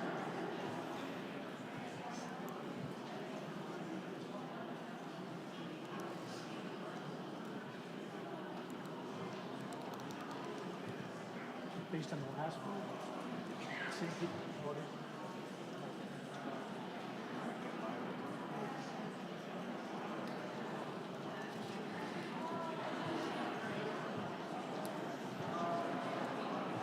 Unless there were people that didn't vote on the amendment. That's what I'm basing it. I'm guessing that it's not. It could be.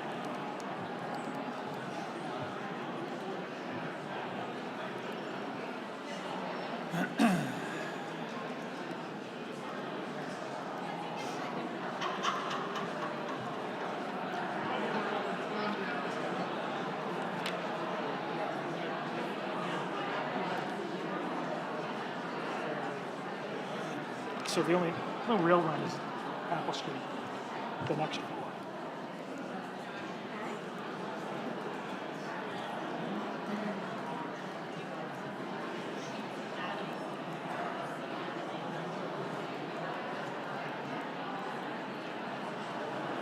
You in the middle can put theirs down.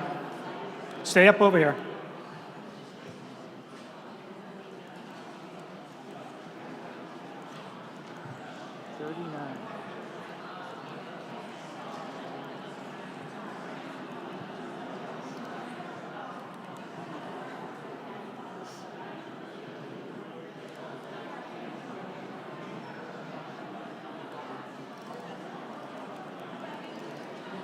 Okay, we're all good.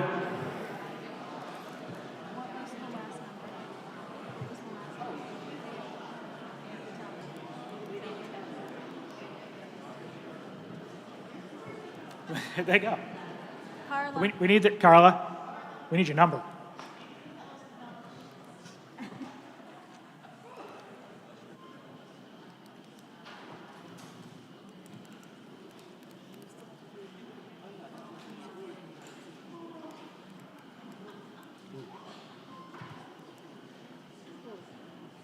So the motion passes 104 to 97.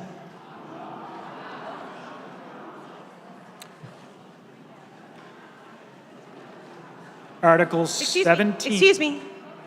Can I, Kate Cross from 45 Apple Street, can I motion to discuss Article 22 You first? want to move Next. Article 22 in front of 17? Yes, Is that a motion? it's a motion. Is there a second? All those in favor of moving Article 22 in front of 17, raise your card. Any opposed?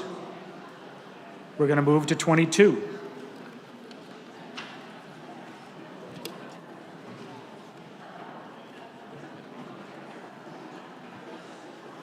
Nick, can we keep the conversation down, please?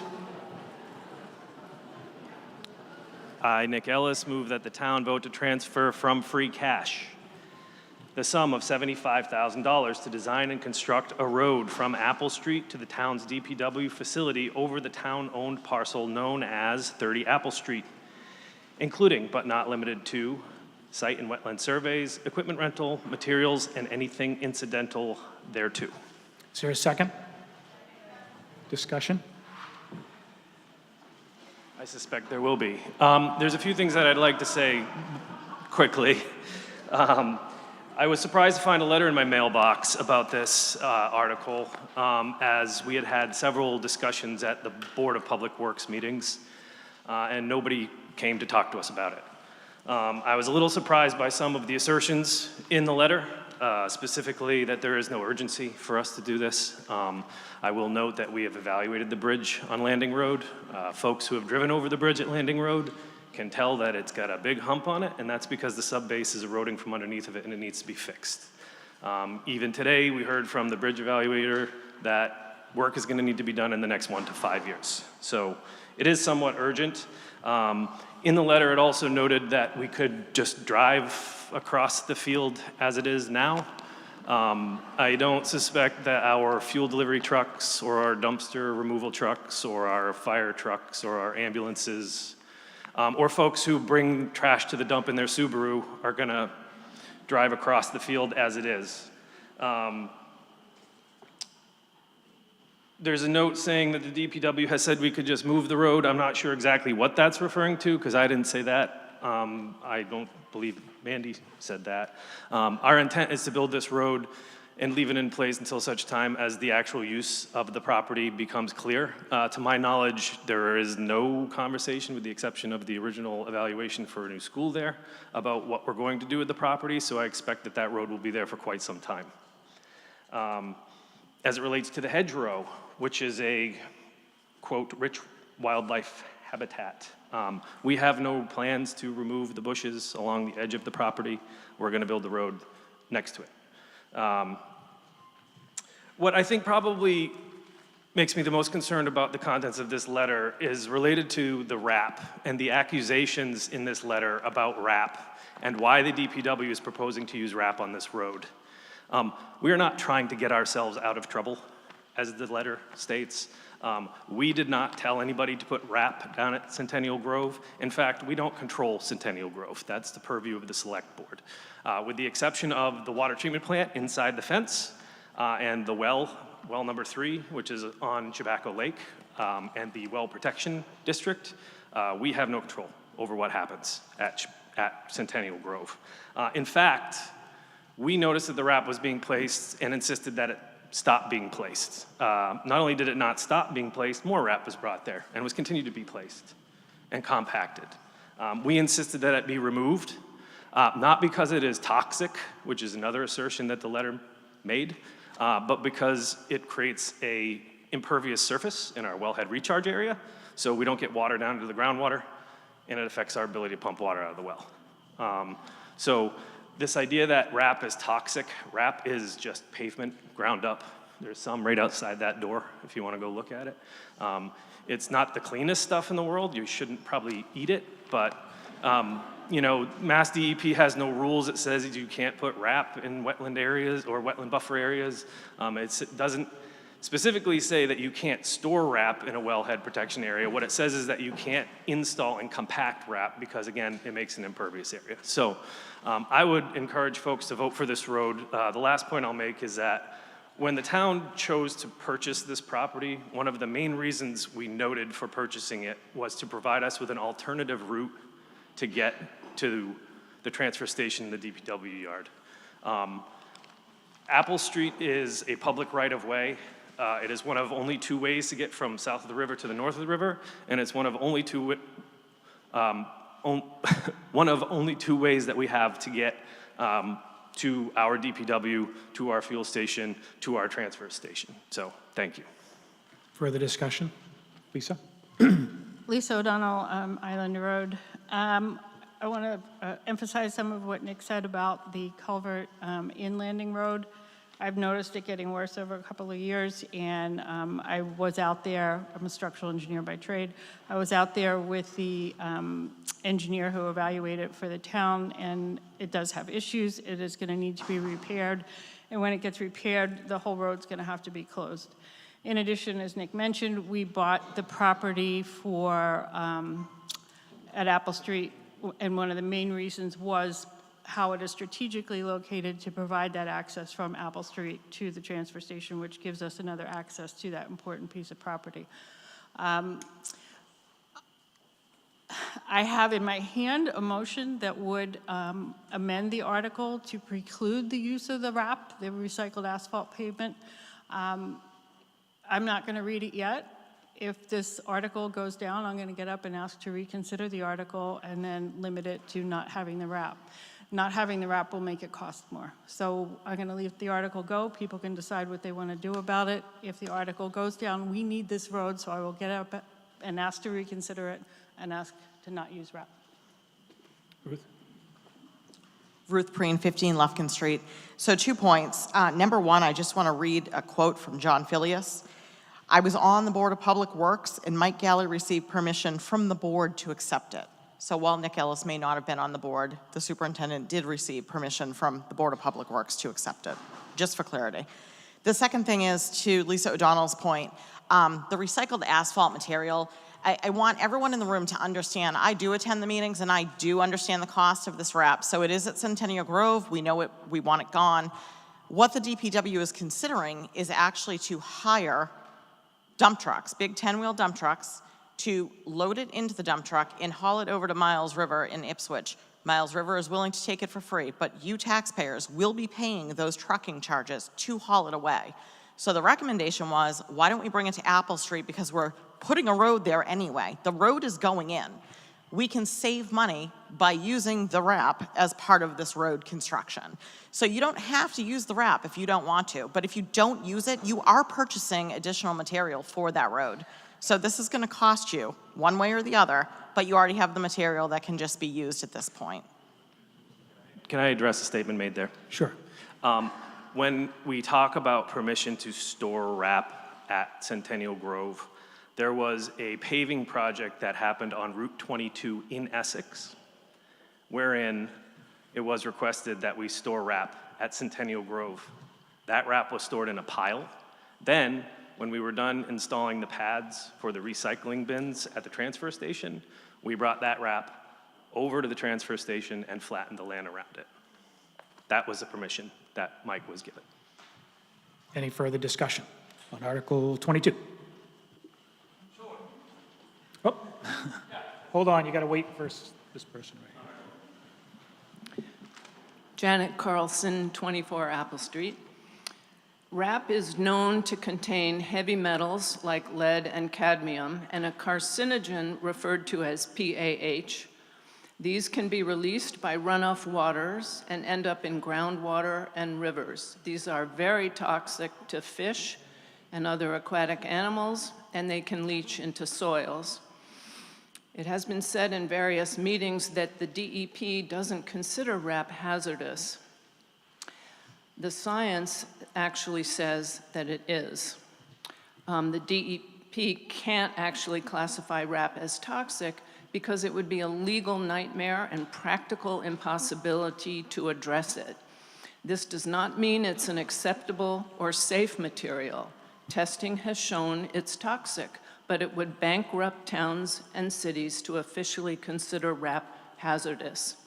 Given this, we don't want it on that farmland. It's quite a contradiction to hear that we have to move it from Centennial Grove too close to our town wells, the water supply, but let's put it on this clean soil, this untainted soil very close to the river. Thank you. Any further discussion? Sure, Dan Mayer, 2 Liberty Road. So I guess I'm the one who's kind of taken a lot of heat for this, but it was always communicated. I'm not looking to move RAP. It was something, the parking lot down there, to improve it. We brought it in there from town paving projects. Said something about coming from a Hamilton construction site. Whoever wrote that foolish letter, you can contact me directly. I'll bring you to where it came from. There was no construction site, but the RAP's there. It was always communicated with Mike Galley, because I would never do anything without speaking to Mike Galley, or meetings down there with the select board, walking the whole site, what we intended on doing. It was all brought in, laser graded, compacted. It was very nice. Now, and there was a pile there for years. Like, we can go back, Google photos of when the pile was there. But there'd always been a pile there, because not the pile that was brought there and then you moved it no, that was the original pile that we spread. So, no problem. I said it went in there at the speed of volunteers. It will come out at the speed of volunteers, or it'll get paid, to be removed the way you want to do it. But anyway, just in defense, but, obviously done a lot down there in improving the site. Even, you can come down tomorrow night as we continue to put the roof on the bathhouses and anything else that goes on down there that we're happy to help with. But it's unfortunate that this whole thing is, spiraled, but it was always communicated. I'm sorry if you came later in the discussion. I never got word, to stop it. If it was a stop and something still came in, I was unaware. There was one night when they were paving and stuff came in unaccounted for from a paving project, but even still, it was already well on its way. So I apologize, whatever. I'm not calling anybody out, and tried to stay quiet about the whole thing, but yeah, I guess it falls on me. Cheers. Over here. Teresa Whitman, 8 Lufkin Street. I just have a clarifying question. It just says design and construct a road. Is the intent of this road to be emergency access only while the main access to the transfer station is functional and operational, or is this intended to be a public cut through from the start? I wouldn't say emergency access only. I would say it would be more accurate to say it's temporary access. So when we have an ongoing bridge project, in order to get trucks, trailers, people in and out of the site, we would use that road. May I ask a Another follow-up? question, yeah. So would it be open to the public from the start, though, to be able to use? That is not the intent, no. Okay, thank you. Southern Ave. Ooh. Say it again, Close. please. 82 Southern Ave. I'm sorry if this was already addressed and I didn't hear it, but assuming the road is a foregone conclusion and that is happening, I assume there are alternatives that I'm trying to understand why this instead of something else. Is it just cost savings? Because there must be alternatives to this controversial material. Yeah, well, so I've never seen RAP as controversial until literally a week ago, but Near you know, a water source, though? Again, imperviousness is the issue. Anyway, you could do it with gravel, yes. Gravel is likely to require more maintenance over time, and frankly, it'll have to be replaced more frequently, so it'll cost more upfront, and then it'll cost more in the long term for you to Okay, deal thank with. you. Yep. Jack Gale, 105 Pond Street.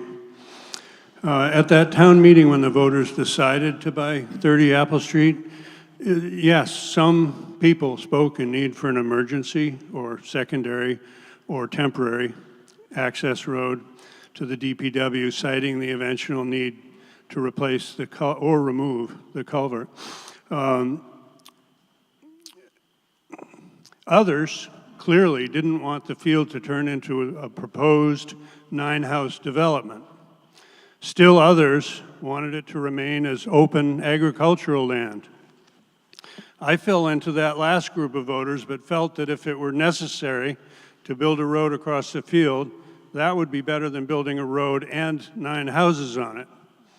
I suspect that many others agreed. Well, we have, as a town, have not yet decided what to do with the field, and I'm concerned that any decisions as to what to do on the field should be made in the correct order. Now, here's my opinion as to why this article is in front of us now. Somehow, there are contradictory reports here this evening, but a large amount of the RAP material was moved to Centennial Grove for use there, with or without oversight.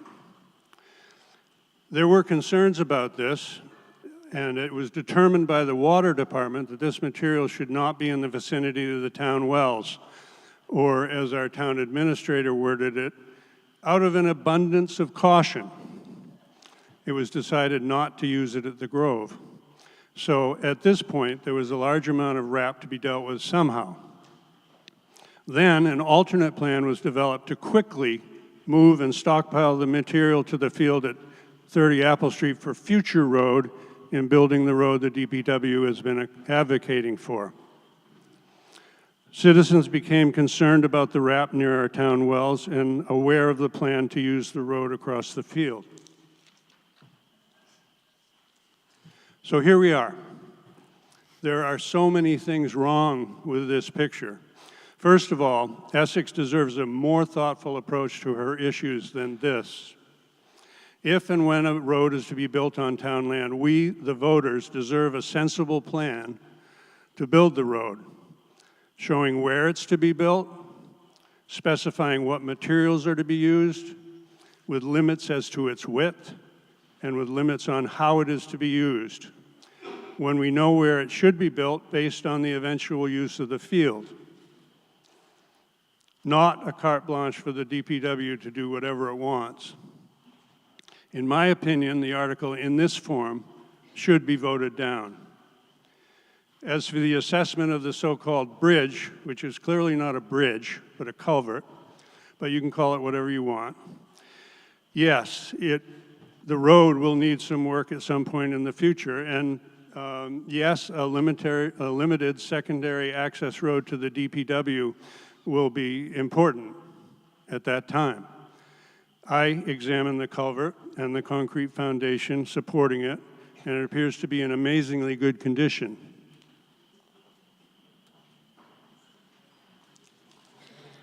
I was not here in the first part of the meeting, but I gather that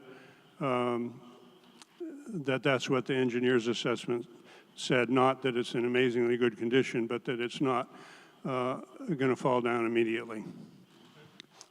I personally wouldn't lose any sleep over that. Landing road at the culvert does show some depression, and in my opinion, this is not the result of any weakness in the culvert. I disagree with the previous assertion that a hurricane could take out Landing Road or the culvert.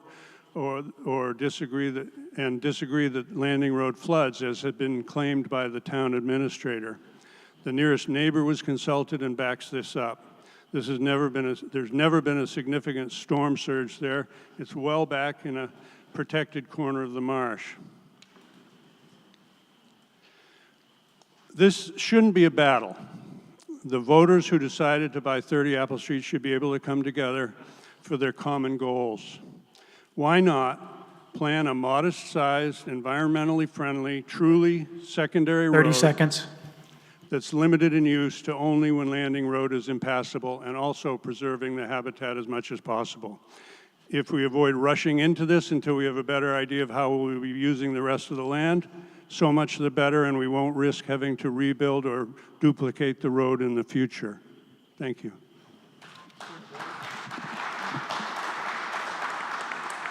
Brennan?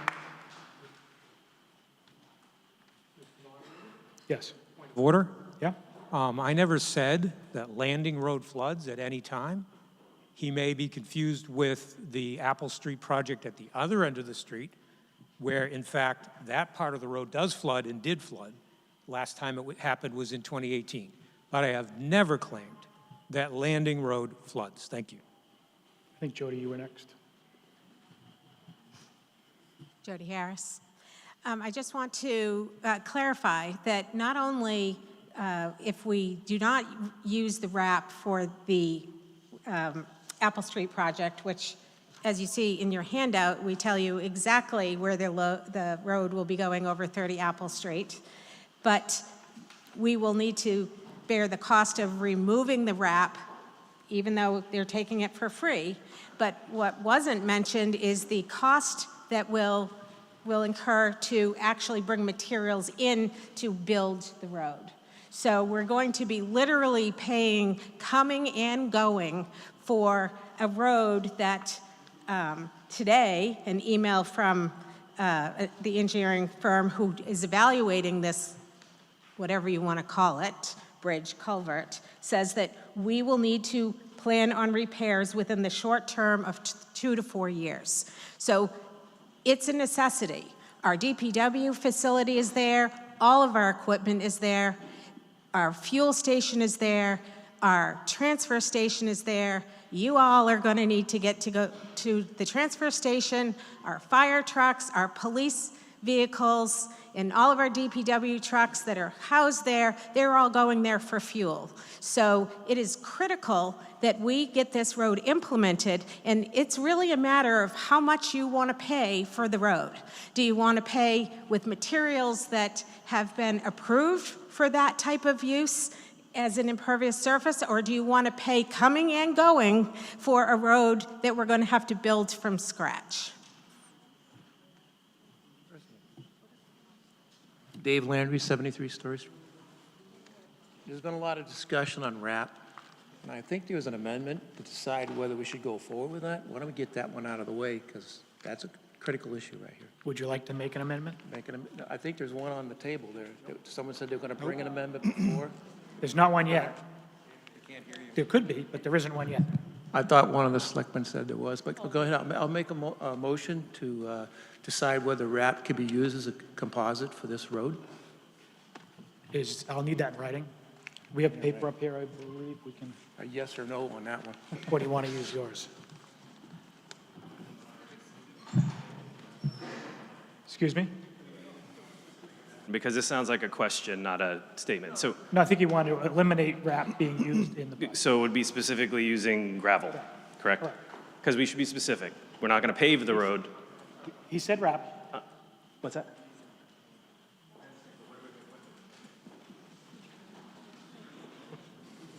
Is there a second to the amendment that says we'd like to remove RAP from the project? Well, no, eliminate the use of. Is there a second? When I have it, I'll read it.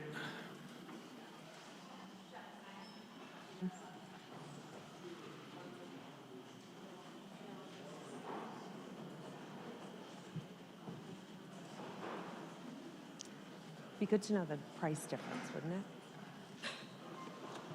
it?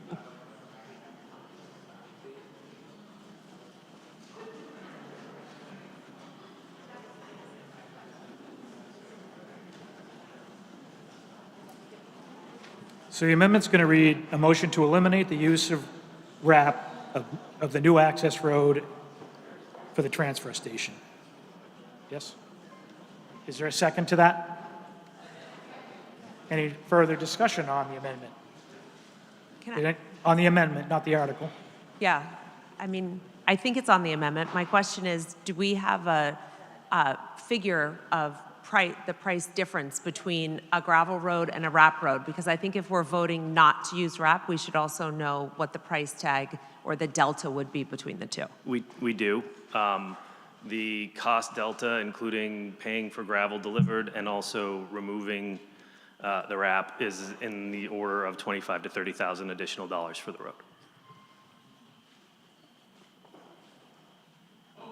road. Discussion on the amendment, not the article. The amendment to remove RAP from use. Over here. Paul Trimby, 56 Apple Street. Putting on an putting on an amendment to remove RAP is the option gravel, RAP, or fresh pavement? That's a good question. So fresh pavement would have more runoff, more toxicity than any RAP would. So if there was to be an amendment, it should probably end up being that it'd be a gravel road instead of a paved road or RAP road, if that was the concern. Got to work on this amendment first. Yep. Just adding that for everyone's consideration. Discussion on the amendment? Go ahead. Jack Gale, 105 Pond Street. I find it hard to believe that we would really resist paying an amount like $30,000 to avoid a potential health risk. This has been pretty well established, and if anybody reads the Essex issues page, there was an extensive link posted on that about scientific studies and the results having to do with the toxins in RAP. It seems like a small price to pay to do this properly. I hope you'll approve this amendment. Further discussion on the amendment?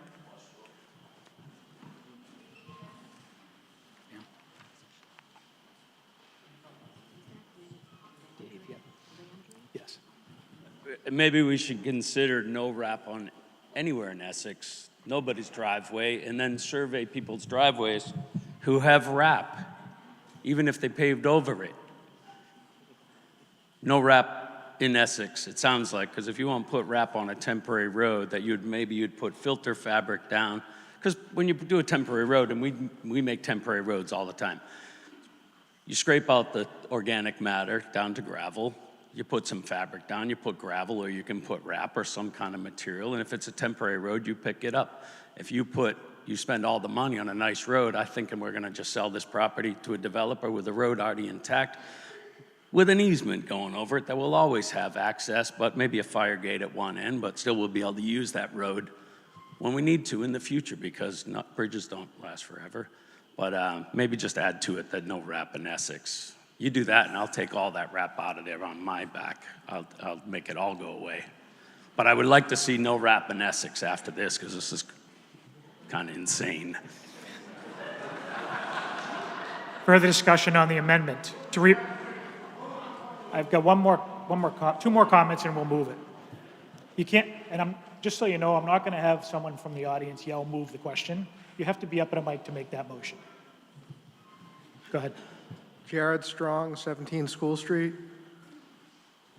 We can debate the use of RAP for a variety of reasons. I would just think it's important to the discussion that recycled asphalt is the most recycled product in the country. Over 90% of asphalt is recycled and reused throughout the nation. Reduce, reuse, recycle.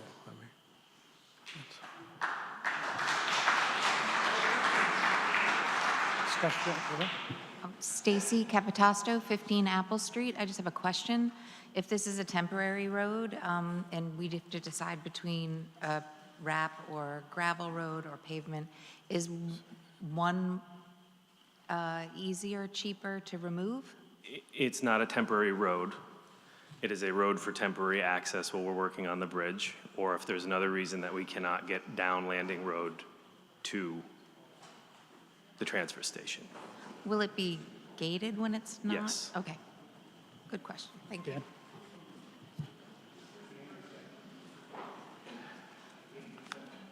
Over here. Hello. Dan Doucette, John Wise Avenue. I move the question The amendment. on the amendment. Is there a second? Second. All those in favor of terminating debate on the amendment to Article 22, which would remove the wrap from the use of this Apple Street Road, raise your card. Terminating debate on that app, yes. Any opposed? We have terminated debate. Now we're going to still stay on the amendment, and we need to vote on the amendment. All those in favor of amending the amendment to Article 22, which is removing the wrap from the street on 30 Apple Street. That's what we're doing. This is on the amendment, not the article. All those in favor of the amendment, raise your card. All those opposed?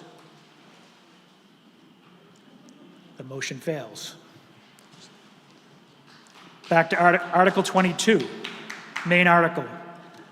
I believe you were up first. Mike Dyer, Indian Rock Lane. First of all, I want to agree wholeheartedly with Jack Gale's point about the lack of land use planning for this piece of land that the town got a couple of years ago. It seems pretty foolish to go ahead in piecemeal fashion before we really know what the ultimate use of the land will be. Secondly, as far as the use of wrap goes, I'm no expert. There do seem to be contrary indications in the literature about whether it's toxic or not, whether there's leachate that can come out of it. It sounds like there could be. I guess that not all wrap is created or exists equally. I'm wondering if it's possible to assay the stuff and see what the quality of this stuff is that we have. If there's any way to measure the risk, that would be a question for DPW, I guess. And the final point about the need for the road, the only need that I can see that's really been articulated is that we will need the road at the point when the bridge is to be repaired or the culvert is to be repaired. My guess is that wouldn't be taking place for 3, 4, 5 years from now. I don't see why we need to put this road in at this point. I'm against this. Point of order. Point of order.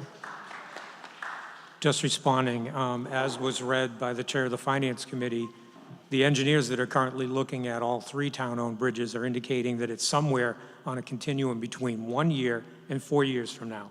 I also wanted to point out that if and when a repair is designed and then cost estimated, you might find that the cost of repairing the bridge/culvert is so much more than just having the simple road, you may not ever even want to repair it. I don't know because we don't have the information yet.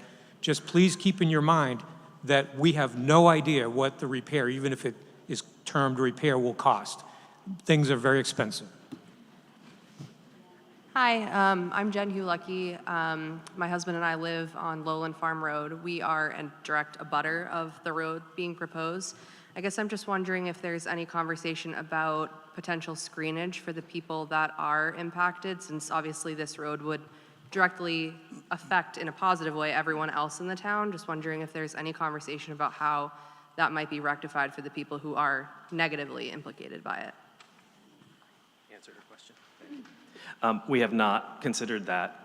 We recently started speaking about this road. We can certainly look at what the view is from where the road winds up to your home.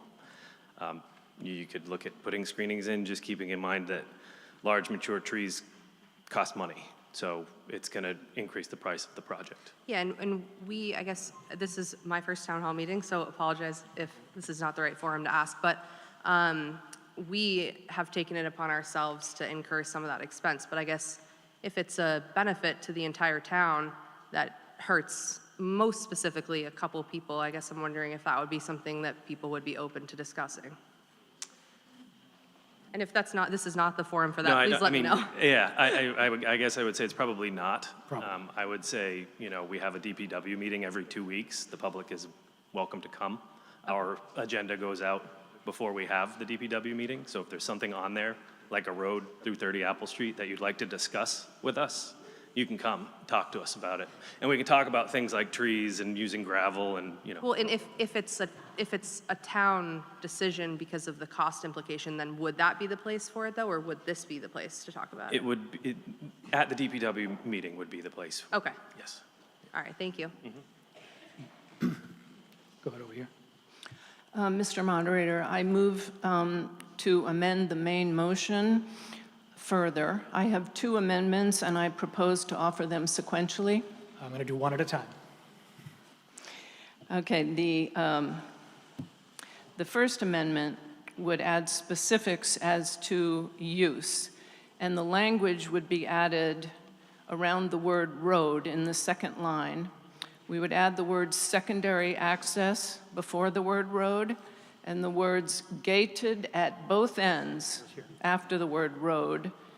And further, after the words 30 Apple Street, we would add the words for use only when landing road is closed. Sorry, I have to. That's in writing?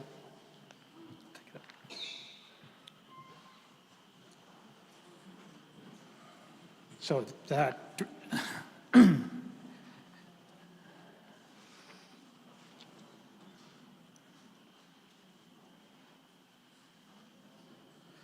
the amendment is adding for use only when landing road is closed, including but not limited to site and wetland surveys. Is that correct? No, it's the uppercase language that Okay. says secondary access Yep. before the word road and gated at So it's both adding ends. secondary access in front of road, so secondary access road, gated at both ends is added, and then landing road is only used when the landing road is closed. That's the amendment. Mr. Moderator? Is there a the point of order? Sorry, point of order.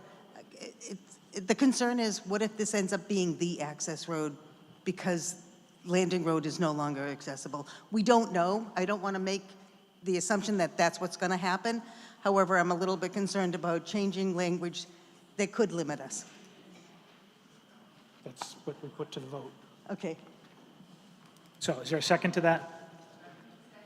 Further discussion on amending, adding secondary access and a gate at both ends of Apple, from Apple Street to the DPW, and only used when landing road is closed. Further discussion on your motion? No? Further discussion, Dan? In regards to the amendment to the article, I believe, and I'm going to ask this to the DPW Commission, we're asking for funds tonight to study this and do engineering on what that site would be used for, correct? No, well, it's a combination of things, yes, to do the plan, but then also to physically construct the road. So another point to be made here. The reason why this is so inexpensive is because the DPW is going to do it ourselves. So if we have to do this as part of a bridge construction contract, the price of this road is going to double, probably, at least, if not more. We're proposing to do it now because we know we need to do bridge work in the near future. We have the people who are capable of building the road at the DPW. We have the time to do it on our own time frame. And so the cost that we're asking for money for is to do partial survey of the property and design and construct the road. I'm sorry, I didn't say my name last time. Dan Doucette, John Wise Ave. And another question, there would probably be a public comment or some time of a hearing probably regarding this process, right? Yeah, probably once the actual final design of the road is completed, we would open it up to public. Where everybody would have the opportunity to go to a DPW meeting. They're very exciting. They are very and have exciting. some comment. You are right about that. Just to pinhole us into something like was just proposed and limit what we can do with that property is totally irresponsible. The original motion at hand, the RAP's not going to have baby squirrels coming out with 2 heads out of the wombs out in the fields. We need to make good use of it. They didn't use it at the water plant because it was impervious. The water wouldn't go through to go to the wellheads. It wasn't a contamination issue. We need to get back on track here, save some money, do it right, plan for the future. That bridge is not going to last forever. It failed within the last 10 years. Had to have repairs done. Might have been 15 years. It all goes so fast. But we're going in circles here. Don't vote for this amendment to the motion, please. There's discussion on the amendment to the article. Yes? No? I do. Okay. Chris Capitasto, 15 Apple. So what I'm hearing is that this could potentially become the new entrance to the dump. Why doesn't somebody just say that? Thank you. That is, hold on. That's my question. That is not the intent. What Brendan is saying is that. Your intent is one thing, but you guys, once you do this, there's no stopping it, right? So you guys go put a cheap temporary road. Oh, well, this is too expensive now. This is the new entrance. That's how it reads to me. Any further discussion on the amendment? Okay, all those in favor of amending Article 22, raise your card. All those opposed? The motion fails. Back to the main motion. And I have a question before I say. Okay. I need to ask.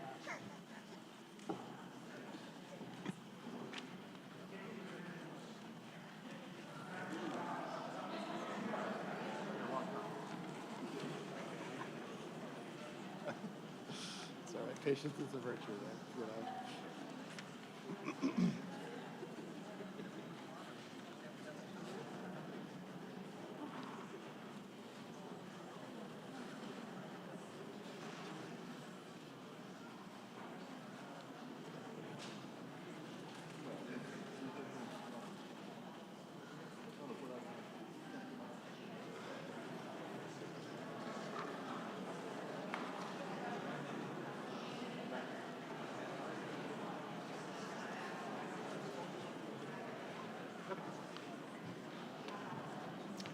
We have another motion coming?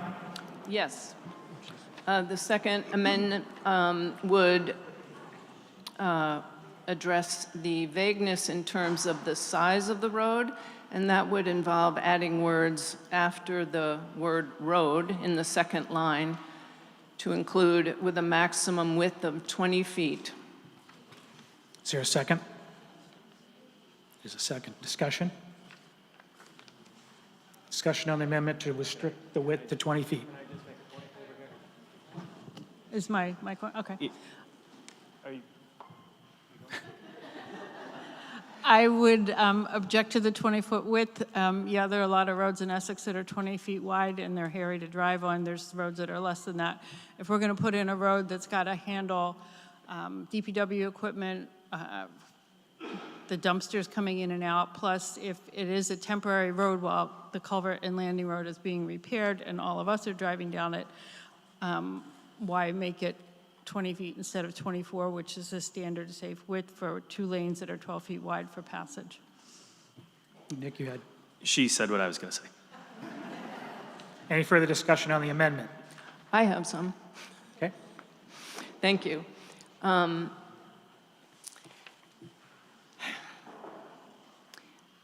In this case, a maximum width of 20 feet is typical of rural roads in Essex and elsewhere. Landing road itself is 19 feet wide at the culvert, and all the vehicles travel to and from the dump at a 19-foot width.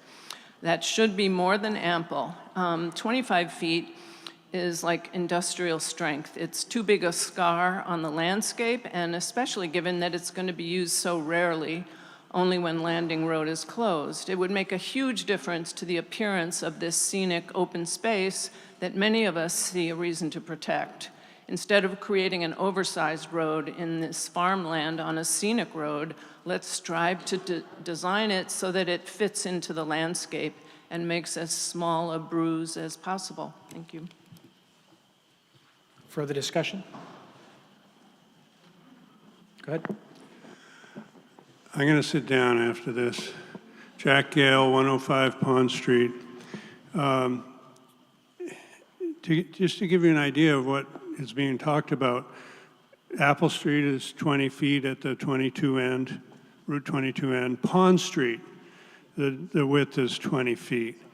You're talking about a road like Pond Street across this field that's supposed to be for temporary use only. I really don't think the trucks and fire engines have any trouble getting past each other on Pond Street. Consider that. Let's keep it in scale. It's supposed to be temporary. Further discussion on the amendment? Hearing none. Oh, Dan?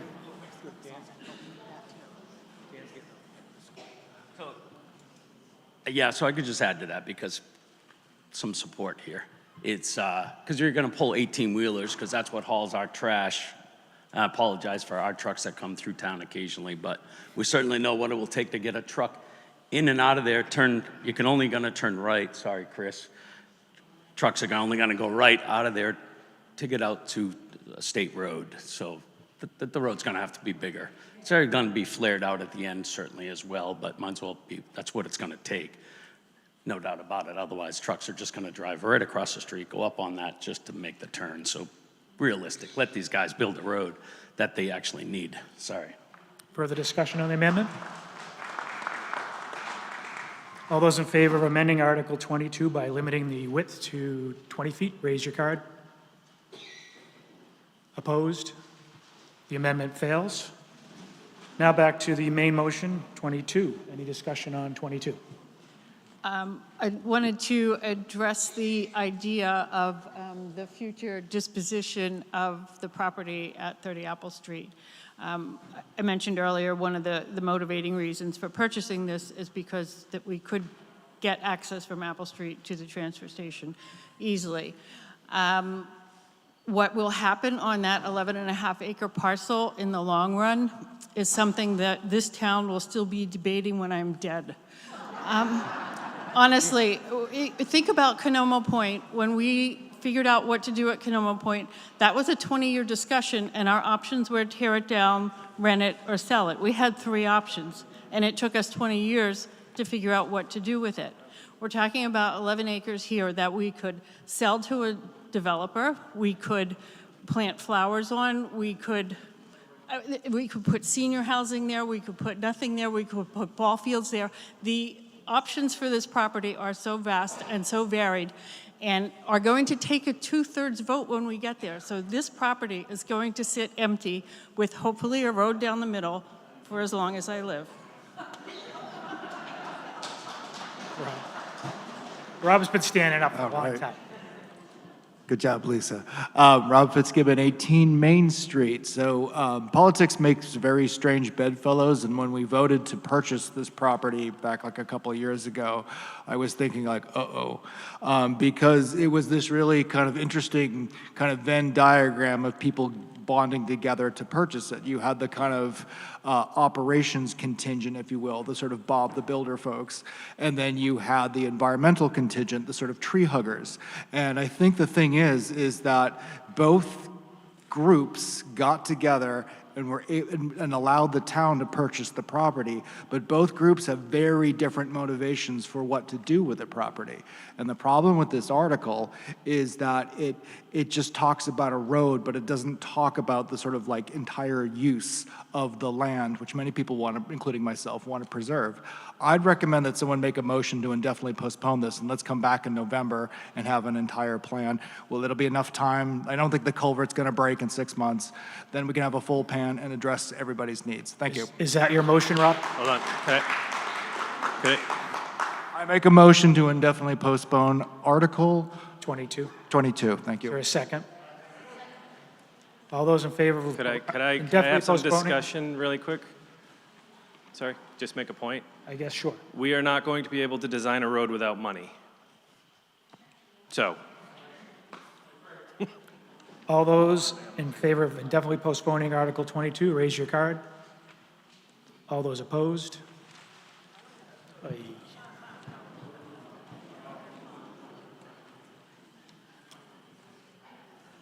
All those in favor?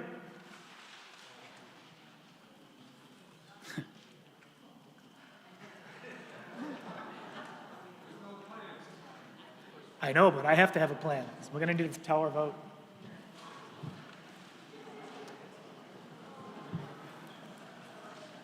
In the meantime, perfect time for Bruce. Hold on. Before you raise your cards, I want to recognize Senator Bruce Tarr is here. He's going to come up and say a couple of words. So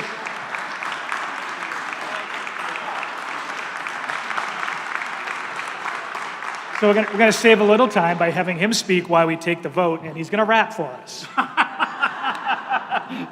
Rap, maybe not, but thank you, Mr. Moderator. Everyone raise your cards if you're in favor of Article 22. Postponing Article 22. You got to come to the mic. Step aside. All those in favor of indefinitely postponing Article 22, raise your card. That changed. That just changed. Yeah, definitely did. Go ahead. Keep your cards up. He's going to speak for us. Thank you, Mr. Moderator, and through you to the members. I fear what I have just stepped into by approaching this microphone. I have to tell you, this is my third town meeting of this evening, and I have not at any of the other town meetings heard such an interesting combination of engineering, wit, and philosophy. And it's been a very interesting discussion. I want to congratulate everyone who's participated in it.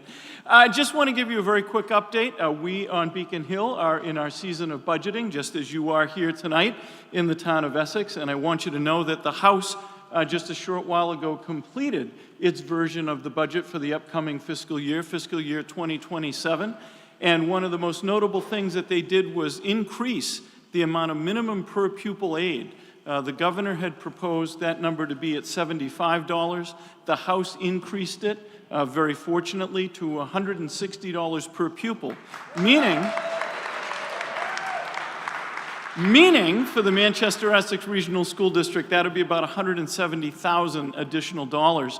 And in the Senate, our budget will be unveiled tomorrow, and we'll be debating it over the next couple of weeks, and we hope to hold that number. In addition to that, one of the things in the state budget that has needed to be addressed in a very long time is unrestricted general government aid, so-called UGA, the funding that the state provides for municipal purposes, such as funding police and fire departments. Do you want to declare the vote? Nope, okay. All those opposed to postponing Article 22? Thank you. You can make it. I have never been involved in the middle of a vote before, but unrestricted general government aid is what pays for the non-school things that the state provides funding for, and we are working very hard in the Senate to increase that number, because over the years the state budget has gotten bigger, tremendously bigger, but the percentage of unrestricted general government aid has gone down. So we're hoping that we're going to increase that so that we'll have more money for the schools and more money for the municipal side of government. We hope to accomplish that over the next couple of weeks as the Senate debates the state budget. I also want to point out that it is my hope that when we debate the budget in the Senate, we will at long last recreate and reconstitute the Foundation Budget Review Commission. Because for anyone that's been following funding from Massachusetts to our school districts, you know that that foundation budget is broken and it is not providing a fair amount of state assistance to regional districts and regular school districts all across the Commonwealth of Massachusetts. In fact, over 270 school districts in our state receive only the minimum amount of per pupil aid increase every year. It's time to change that, and it starts with the Foundation Budget Review Commission. So we hope to do that. Last but not least, I'm trying to see if the vote is done yet, how much more time I need to speak for. But last but not least, I think we all know how phenomenal our town manager, Brendan Zubricki, is. Once again, he worked with us. He is phenomenal.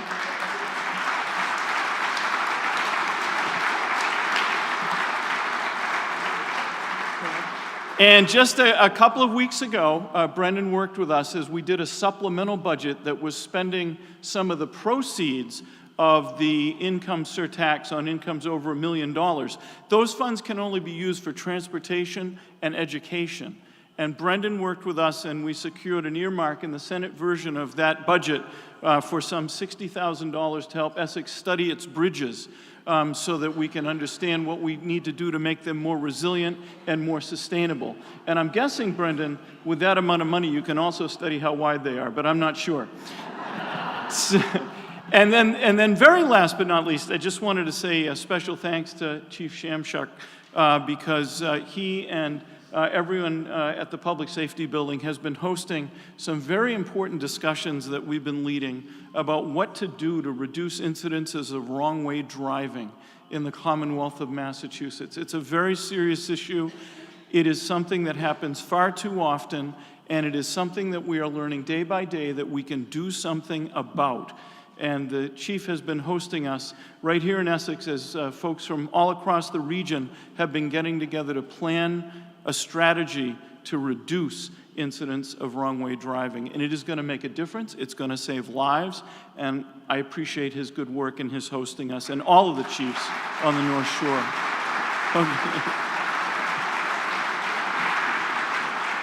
Mr. Moderator, I think there's a question. I'm not sure if I'm allowed to entertain a question, but go ahead.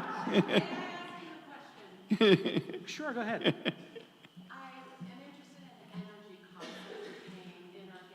Sure. Yep.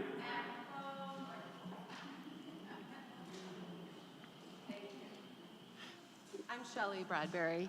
Thank you, Senator Tarr. I am very interested in the energy costs that we're paying, where I heard that the legislative is going to talk about raising the service fees in December. And right now, our service fees are more than what we use. And it is getting to a point where it's unaffordable.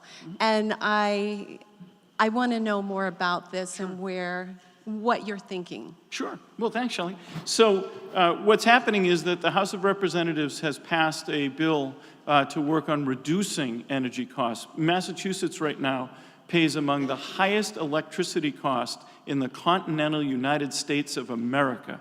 And so the House passed a bill to look at various ways to reduce that. The Senate plans on taking that bill up over the next several months. I have offered a comprehensive bill with many of my colleagues to try to reduce those costs while making sure that we have reliable sources of sustainable energy.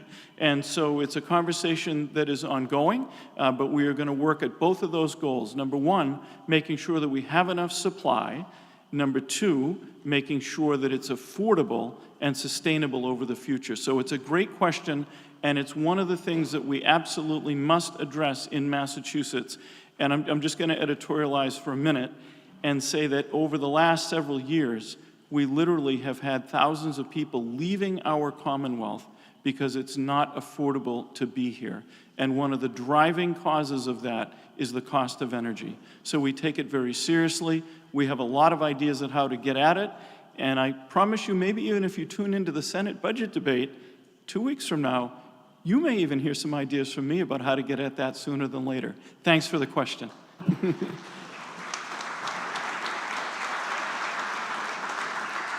All right, I think I've used enough time so that the vote has been completed. And I think, where's Lisa O'Donnell? I think, it certainly got done in a shorter time than what you had predicted. And I want to make sure you're living for a long, long time. So thank you all for coming out to town meeting. I know these nights can be long, but they make a real difference when people get together and make decisions for the town. Thank you all very much.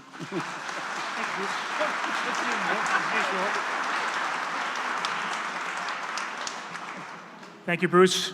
The motion to postpone failed, 85 to 103. So we're going to move on to the main Article 22, still. Go ahead. Mike Dyer, Indian Rock Lane. Question through you, Mr. Moderator, to the DPW. I understand that the design and construction of this road are pencil out to $75,000. I'm surprised you can even get a road designed for $75,000 these days and built based on prices I've seen on other projects recently. I'd like a little more detail on that, including who will be designing the road? The road design will be per standard detail and width, and will be built by DPW personnel with rented equipment.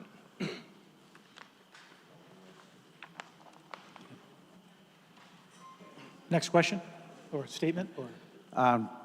David Perrine, 15 Lufkin Street. I'd like to urge everybody here to vote on this article the way it is written. A lot of us probably remember, which is coming up shortly, all the lovely Mother's Day rainstorms that we had, and how inconvenient for the town of Ipswich it was when the Chope Bridge did not operate for months. We are one simple little rainstorm away from that culvert being useless, which is going to cut off 100% of your access to vital emergency services. So please vote on the article as it is written. Christopher Wolf, 4 Saugonese Creek Road. I'd like to move the question, please. Okay. All those in favor of moving Article 22, raise your card. All those that want to keep continuing talking about it, raise your card. We're going to stop debate. We will now take a vote on Article 22. All those in favor of Article 22, raise your card. All those opposed? The motion passes.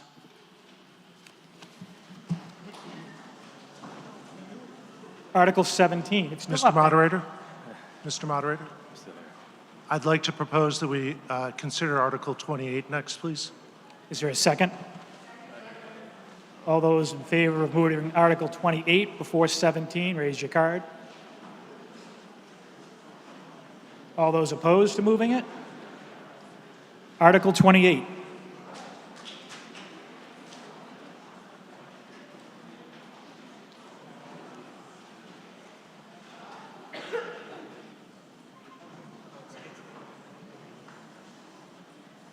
Mr. Moderator, I, Edward Neal, move that the town vote to repeal or rescind the vote of Article 21 of the annual town meeting of May 2nd, 2011, by which the town adopted the open space residential development zoning bylaw as Section 6-14 of the town zoning bylaw, subsequently renumbered as and currently existing as Section 6-8 of the town zoning bylaw, and to delete said Section 6-8 from the town zoning bylaw. Said repeal or rescission shall not apply to any application properly filed before the passage of this article at the May 2026 annual town meeting. Is there a second? Discussion? Do you want me to give the planning boards? Jeff? What? I guess I wasn't paying attention. Yes, I have to ask, because this is 2/3 at zoning, I want the planning board to answer whether they voted on it or not. Beg your pardon? I'm asking the planning board if they voted on it, because this is a zoning article, and it takes 2/3. I asked the planning board if they voted on it or are in favor of it. They voted not to support it at their hearing. I have to ask her. Lisa? The planning board did hear this article as part of our hearing on April 15th, and at that point, no one spoke to the article, and the planning board, as is required, takes a vote on whether to support the article and to recommend it to town meeting, and our vote was against the article, and we do not recommend it to town meeting. Is it my time clock starting now? Right now. Okay. I guess I wasn't paying attention when the town passed the OSRD bylaw in 2011, but even if I was, I probably would not have understood the ramifications of it passing. The Essex Park Road development, however, has brought significant issues to light. The objective of this bylaw is clearly to preserve green spaces as part of residential development projects, and in overdeveloped urban settings, it might make some sense. But in Essex, we have expansive, undeveloped green spaces and conservation areas for passive recreation.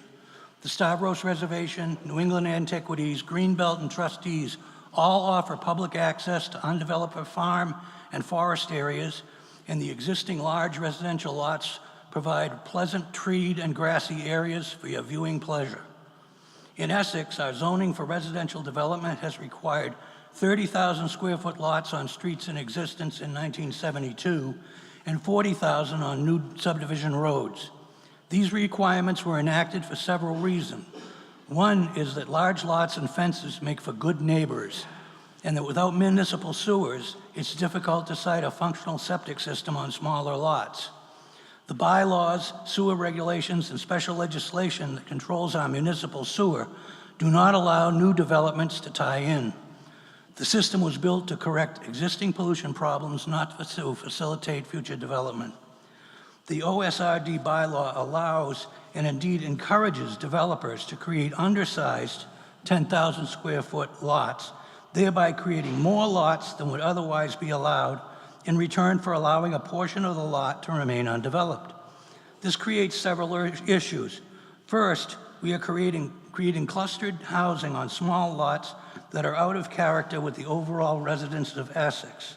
Second, due to the small lots, on-lot septic systems will be impossible, driving the developer to build communal septic systems with pipes in the street from the new houses to remote leaching fields. As it is, the owners of the new homes will be responsible for the maintenance of and plowing of the new subdivision roads, the water supply, which will be on private property, and maintenance of the stormwater recharge structures that are required. Adding sewer system responsibility is adding insult to injury.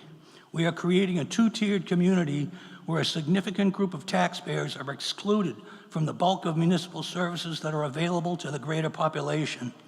Lastly, but not least, are the ramifications of this precious open space we will be creating.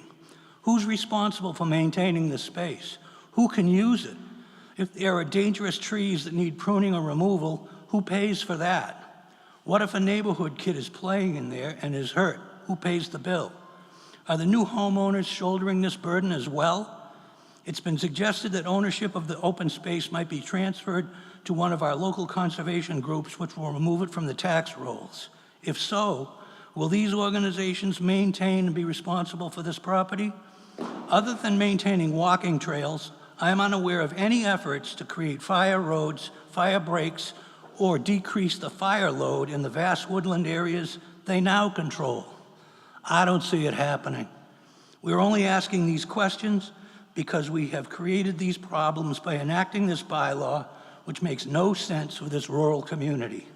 Please join me in voting to remove this boutique bylaw from our books and return to common sense subdivision rules that work for Essex and new residents. Thank you.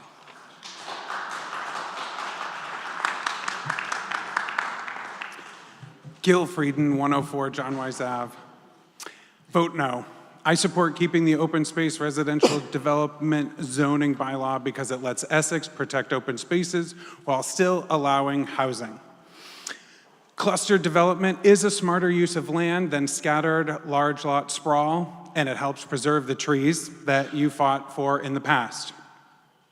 So we can't really advocate for clear cutting to make way for big single-family houses over dense housing and more trees when that's how we've been voting in the past.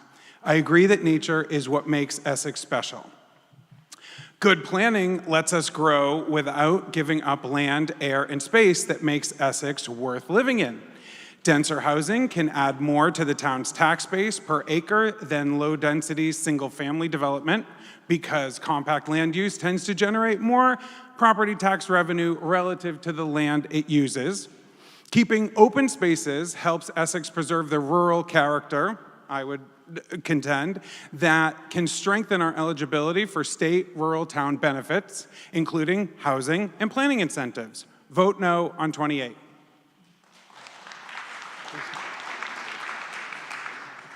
I just wanted to put a little context around the OSRD and make sure that people are clear on what we're talking about here. The open space residential development is one option that developers have. They don't have to use this. They can go do a conventional subdivision just as they could without this. So it's not, getting rid of this isn't going to stop development. It's just going to ensure that any development that does happen is going to be of the 40,000 square foot lot and not allow the smaller cluster development and the protection of open space. So this isn't a way to stop development at all. It just takes away the option for the open space residential development. This article passed in 2011 with 83% of the vote. The vote was 204 in favor to 42 people against it. So it's something that was very popular here in Essex. We've seen the first one in 15 years now that we're hearing at the planning board level right now. So it's not something that is happening all over. It's like I said, the first time in 15 years. We don't see a lot of developments happen, actually. An OSRD does not create a higher density in town because the whole concept of preserving open space means that in effect you get the same density. It's a little bit higher because they have the bonus. They can get a couple more lots if they protect more of the property, but it's not substantial. The conventional subdivision plan that was used to prove out the OSRD that we're looking at pretty much cleared or used up the entire 88-acre parcel. The OSRD that we're looking at now has, of the 84 acres, there are about 50 left in open space. 70% of the property is protected in open space. So it does provide that benefit that was the goal of it. In a statistic I found, and it's a little outdated, but is between 1971 and 1991, the population of Massachusetts grew by 15%, and the area of developed land grew by 35%. And that's around the time when towns were adopting this sort of 1 acre single-family lot. And that's just not a sustainable process. So the concept of having the open space residential development as an option for developers makes a lot of sense. Virtually every town has some version of this. So does our open space bylaw need a few tweaks? Yes, and the planning board is watching for those, and we're going to propose some tweaks if it survives tonight. We'll be making updates to it in the future, having learned a lot going through this process now. And I would like to say that to say that an open space residential development, this cluster development, is not in keeping with the character of Essex. If you look at much of our downtown area between Western and Martin, Pickering, Winthrop, that whole area, and even around Southern Avenue and Eastern Avenue in that area, there's a lot of properties that are the size of the development properties that are in an OSRD. They're the 10,000 square foot lots, just a quarter-acre lot. So that actually is kind of in keeping with some of the neighborhoods that we have in Essex. We do have a lot of sort of smaller lot, close neighborhoods, and a lot of people I know live in them and like them. So I don't see the reason to eliminate this option for developers. It helps bring variety to our community. If everyone lives on one house on an acre, it's pretty sterile and generic. Go ahead. Tom DeMeo, 35 Water Street. I'm in favor of looking at zoning situations where we increase density, possibly improve possibility of more growth in the town. But I don't like this law. From my point of view, when you've got land use requirements in town, it provides something to the landowners. It provides a reliable expectation of value. You know what's going to happen in the surrounding properties around your property. It's important to landowners to know that. If you do this, this is a cheat. If you just happen to be next to the portion of a development where the houses are clustered, instead of the expectations you bought the house under, suddenly there's 20 properties in a completely different density level next to you. The whole purpose of land use requirements is to provide reliability to landowners and to provide an expectation of value. If we want to have denser land development, do it in zoned areas, make it reliable, let people know what's going to happen, and they can plan accordingly. Having this, it's not reliable. Rob Fitzgibbon, 18 Main Street. I don't know. I just feel like we're having this like hybrid vehicles are bad. Let's go back to leaded gasoline. The OSRD is a tool in a developer's toolbox. And it's not for every situation, but it is a very, very useful tool. OSRDs are great to build in certain circumstances. They are a win-win situation for a town and for the developer. I don't see any economic, environmental, fiscal, or operational benefit to eliminate this tool we've had in our toolbox since 2011. And I don't know if you've noticed, but the sky hasn't fallen and the seas haven't, drowned Essex during the time since that got passed. Just think of it, it's just a Phillips head screwdriver. I don't understand why we'd throw away our own Phillips head when every other town around here, Newburyport, Hamilton, Ipswich, they have OSRD. Everything's cool. So vote no on this. Peter? Hill Road. Where do we start on this? The OSRD on Essex Park Road is a good example of why we probably want to rescind this.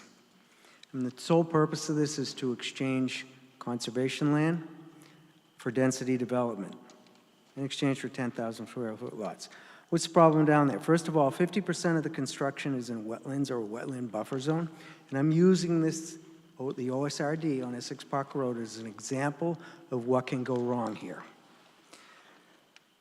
There's a 15 to 20,000 gallon per day sewage system. It'll sit right on the Elwye Brook. You heard me say we don't take care of the Essex River. Well, that leads directly to the Essex River. It also overlaps a hazardous waste zone, which there's no final remediation in place for. The Elwye Brook borders or bisects 1/3 of this property. The potential conservation land is wetland and the gas pipeline. What kind of a trade-off is that? We don't even have it yet. As a matter of fact, I feel kind of bad for the planning board with the advice they've been getting from our town planner and town council. We have a town bylaw that states no building permits allowed on something like this until we get the conservation restrictions in place. We had a meeting where our town planner stated, when she was asked, the planning board was asked, when will we get the conservation restrictions? Well, maybe after 15 houses are built, the building permits are issued, because it's expensive. But that's typical. Town council stated, I don't know, 2. What's the concern? The concern is we're trading off open land for density here, and we're not getting it. Is potentially a large deficit to the school system. It's not a perfect mathematical formula, but let's say out of 36 houses, there's 1.5 kids in each house, and 1.94 is the average in this state. That'd be 56 students into the school system. At roughly $29,500-600 per student. It's $1,500,000, $1,600,000. Someone from the assessors can tell me what a 10,000 square foot house, lot on a house, is that $10,000? Are we running $1 million+ deficit annually? It's one of the things that can go wrong. The developer, some young guys trying to hit a home run in Essex. Well, my response to that, don't try that in a small town. It's not typical. Essex isn't typical. I sent a letter around, Apollo 13. They said, okay, Houston, I think we have a problem here. Okay, Essex, we definitely have a problem here. We need to rescind this. Thank you for your time. Yeah, sure.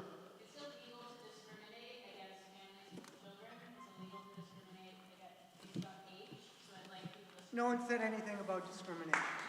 Ruth? No one said anything about. So now, sorry. Ruth, go ahead.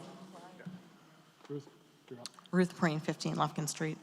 On February 9th, 2026, I went before the Board of Selectmen with a scheduled appointment asking to repeal 2 different bylaws. The second request was to repeal Section 6-8, Open Space Residential OSRD of the Essex bylaws. In that, I wrote, I'm requesting a warrant article to repeal Section 6-8 of the Essex zoning bylaws concerning the open space residential development.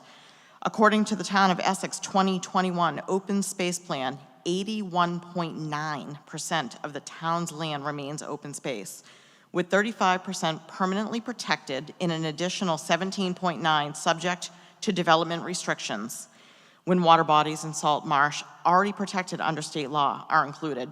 Over 64% of Essex's protected open space falls into these categories. While conservation remains an important goal, the continued removal of land from the tax rolls increases the tax burden on remaining taxpayers.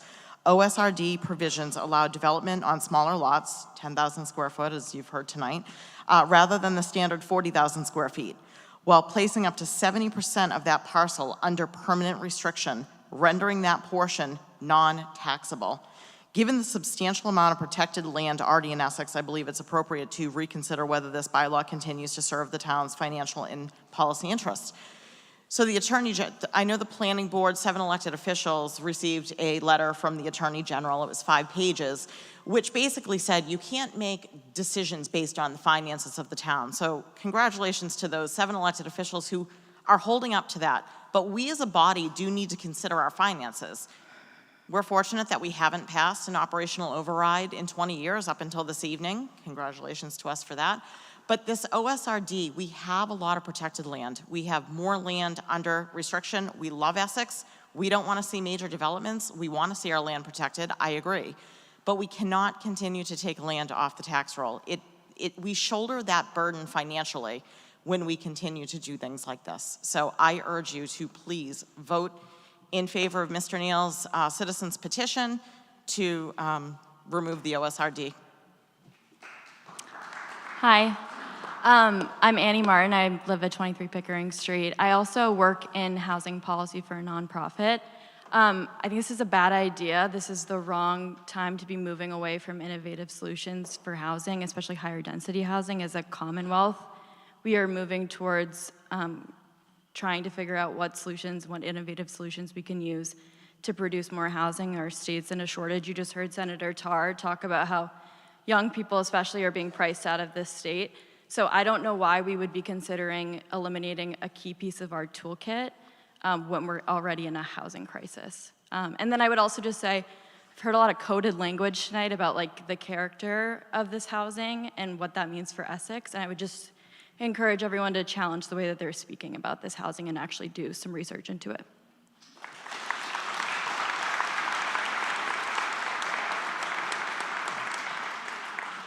Brian Gressler, 30 Choate. I think if we wanted to pass an article like this or make a change, then we would need to come up with a different solution. Simply eliminating all the rules isn't a solution.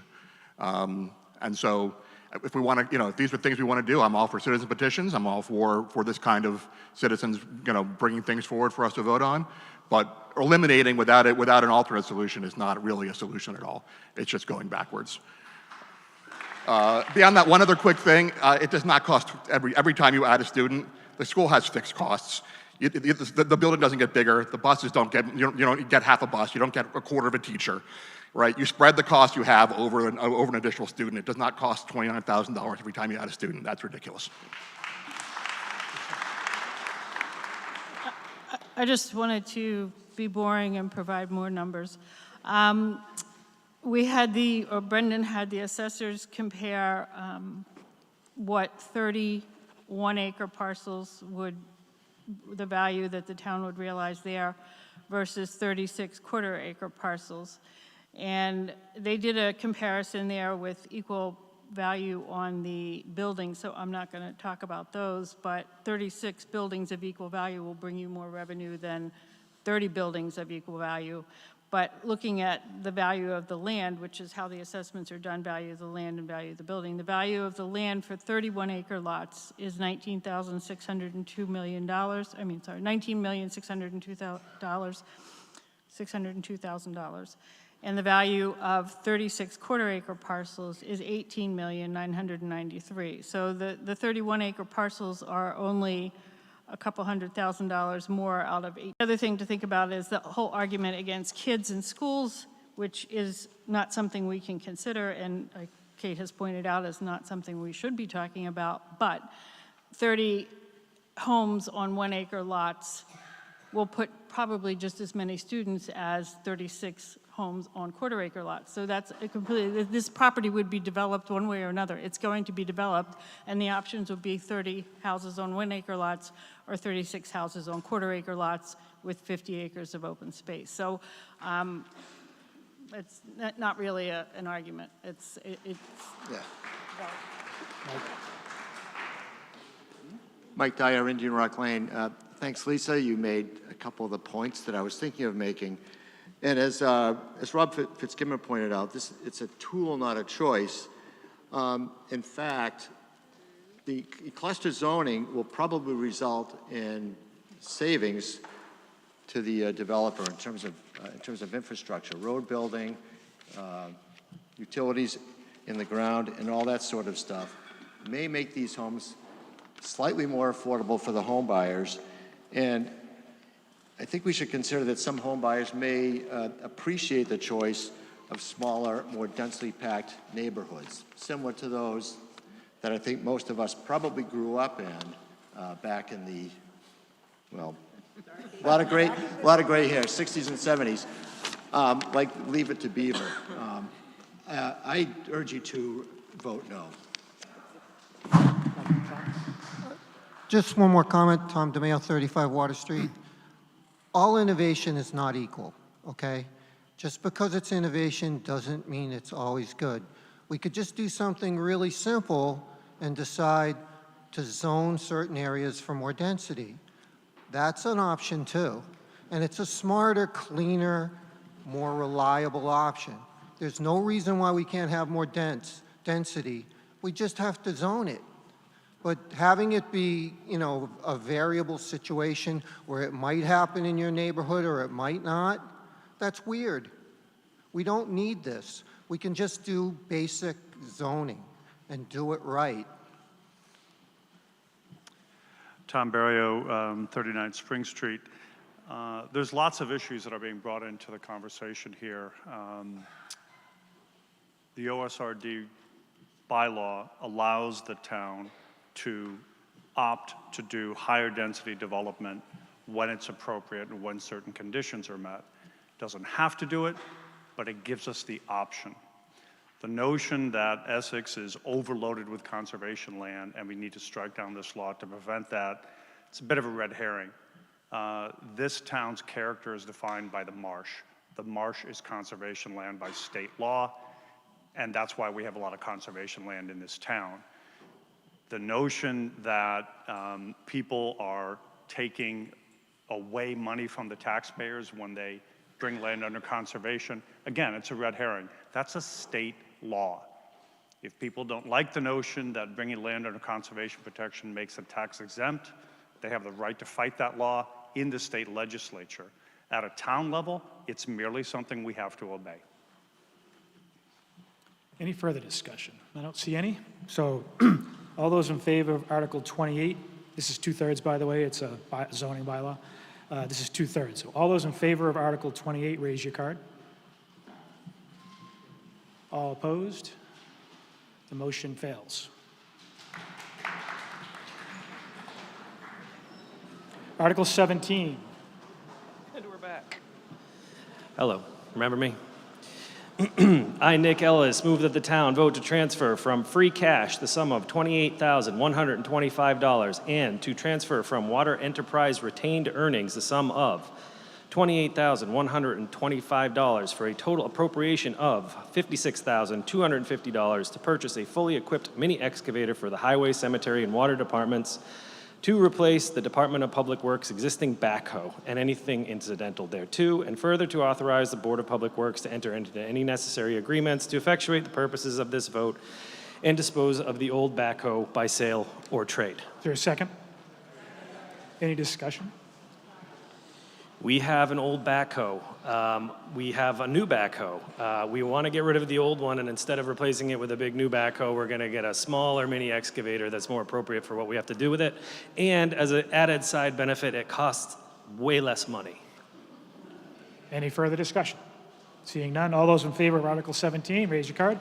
Love it. All opposed? Motion passes. Article 18, what?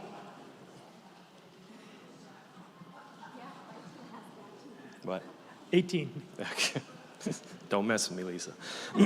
I, Nick Ellis, move that the town vote to transfer from free cash the sum of $20,293, to transfer from the water enterprise retained earnings the sum of $20,293, and to transfer from the sewer enterprise retained earnings the sum of $20,293 for a total appropriation of $60,879 for work order tracking and asset management software and anything incidental thereto. Is there a second?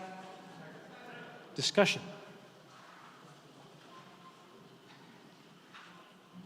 We at the Department of Public Works have a lot of stuff buried in the street, sitting in our yard, at our water treatment plant.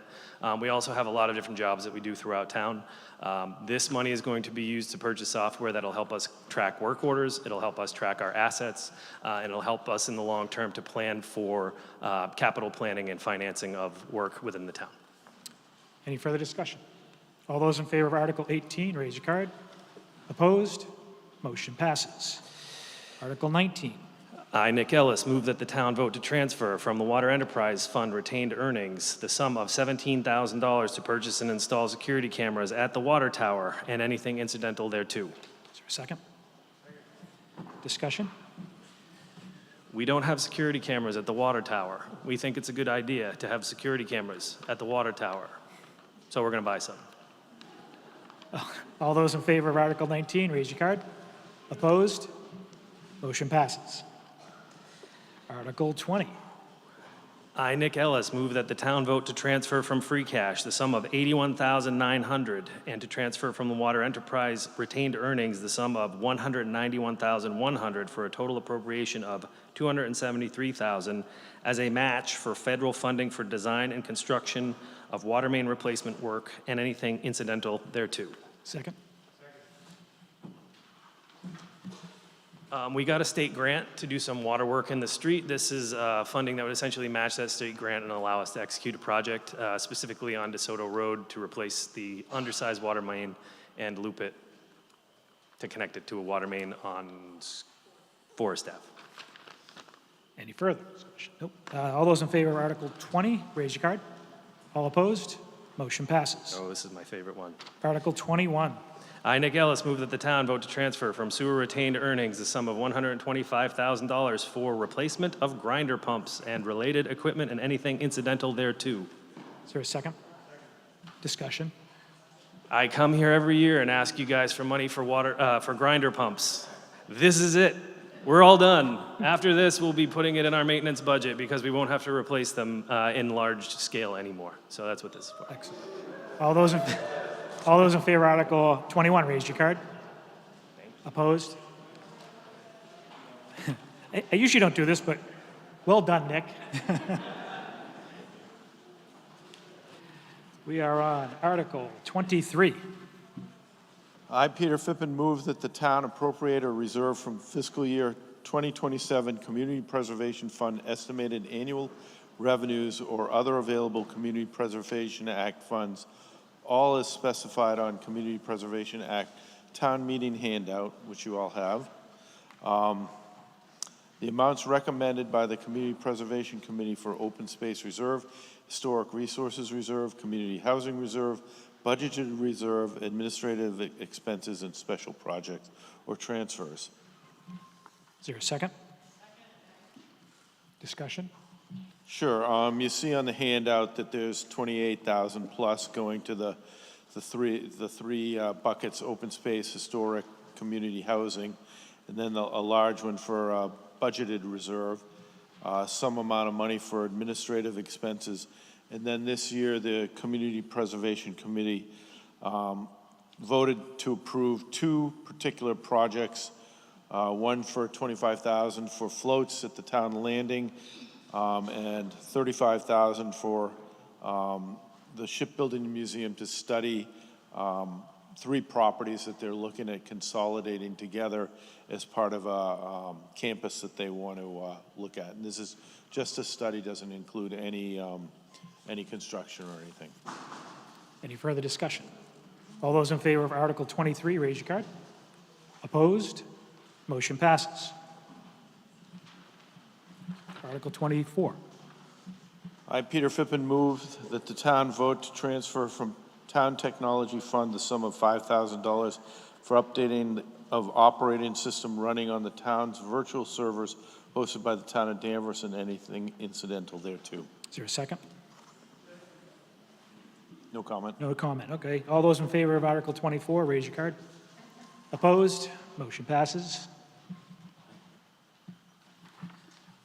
Article 25. I, Nina McKinnon, move that the town vote to transfer from free cash the sum of $64,947 and to transfer from previous appropriations a sum of $110,990, all as shown on the town meeting handout for Article 25, for a total appropriation of $175,937 to fund the town's snow and ice deficit for fiscal year 2026. Is there a second? Any discussion?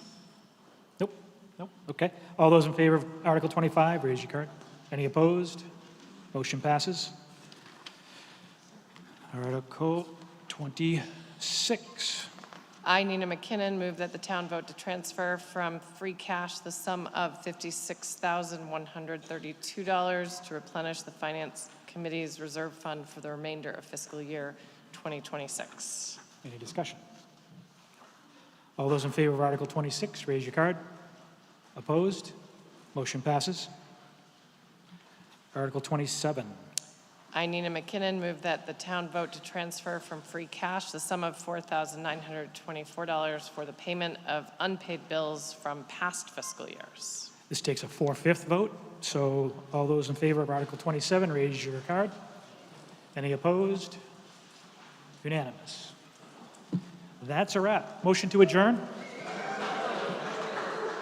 Good. Don't have to take a vote. Not bad.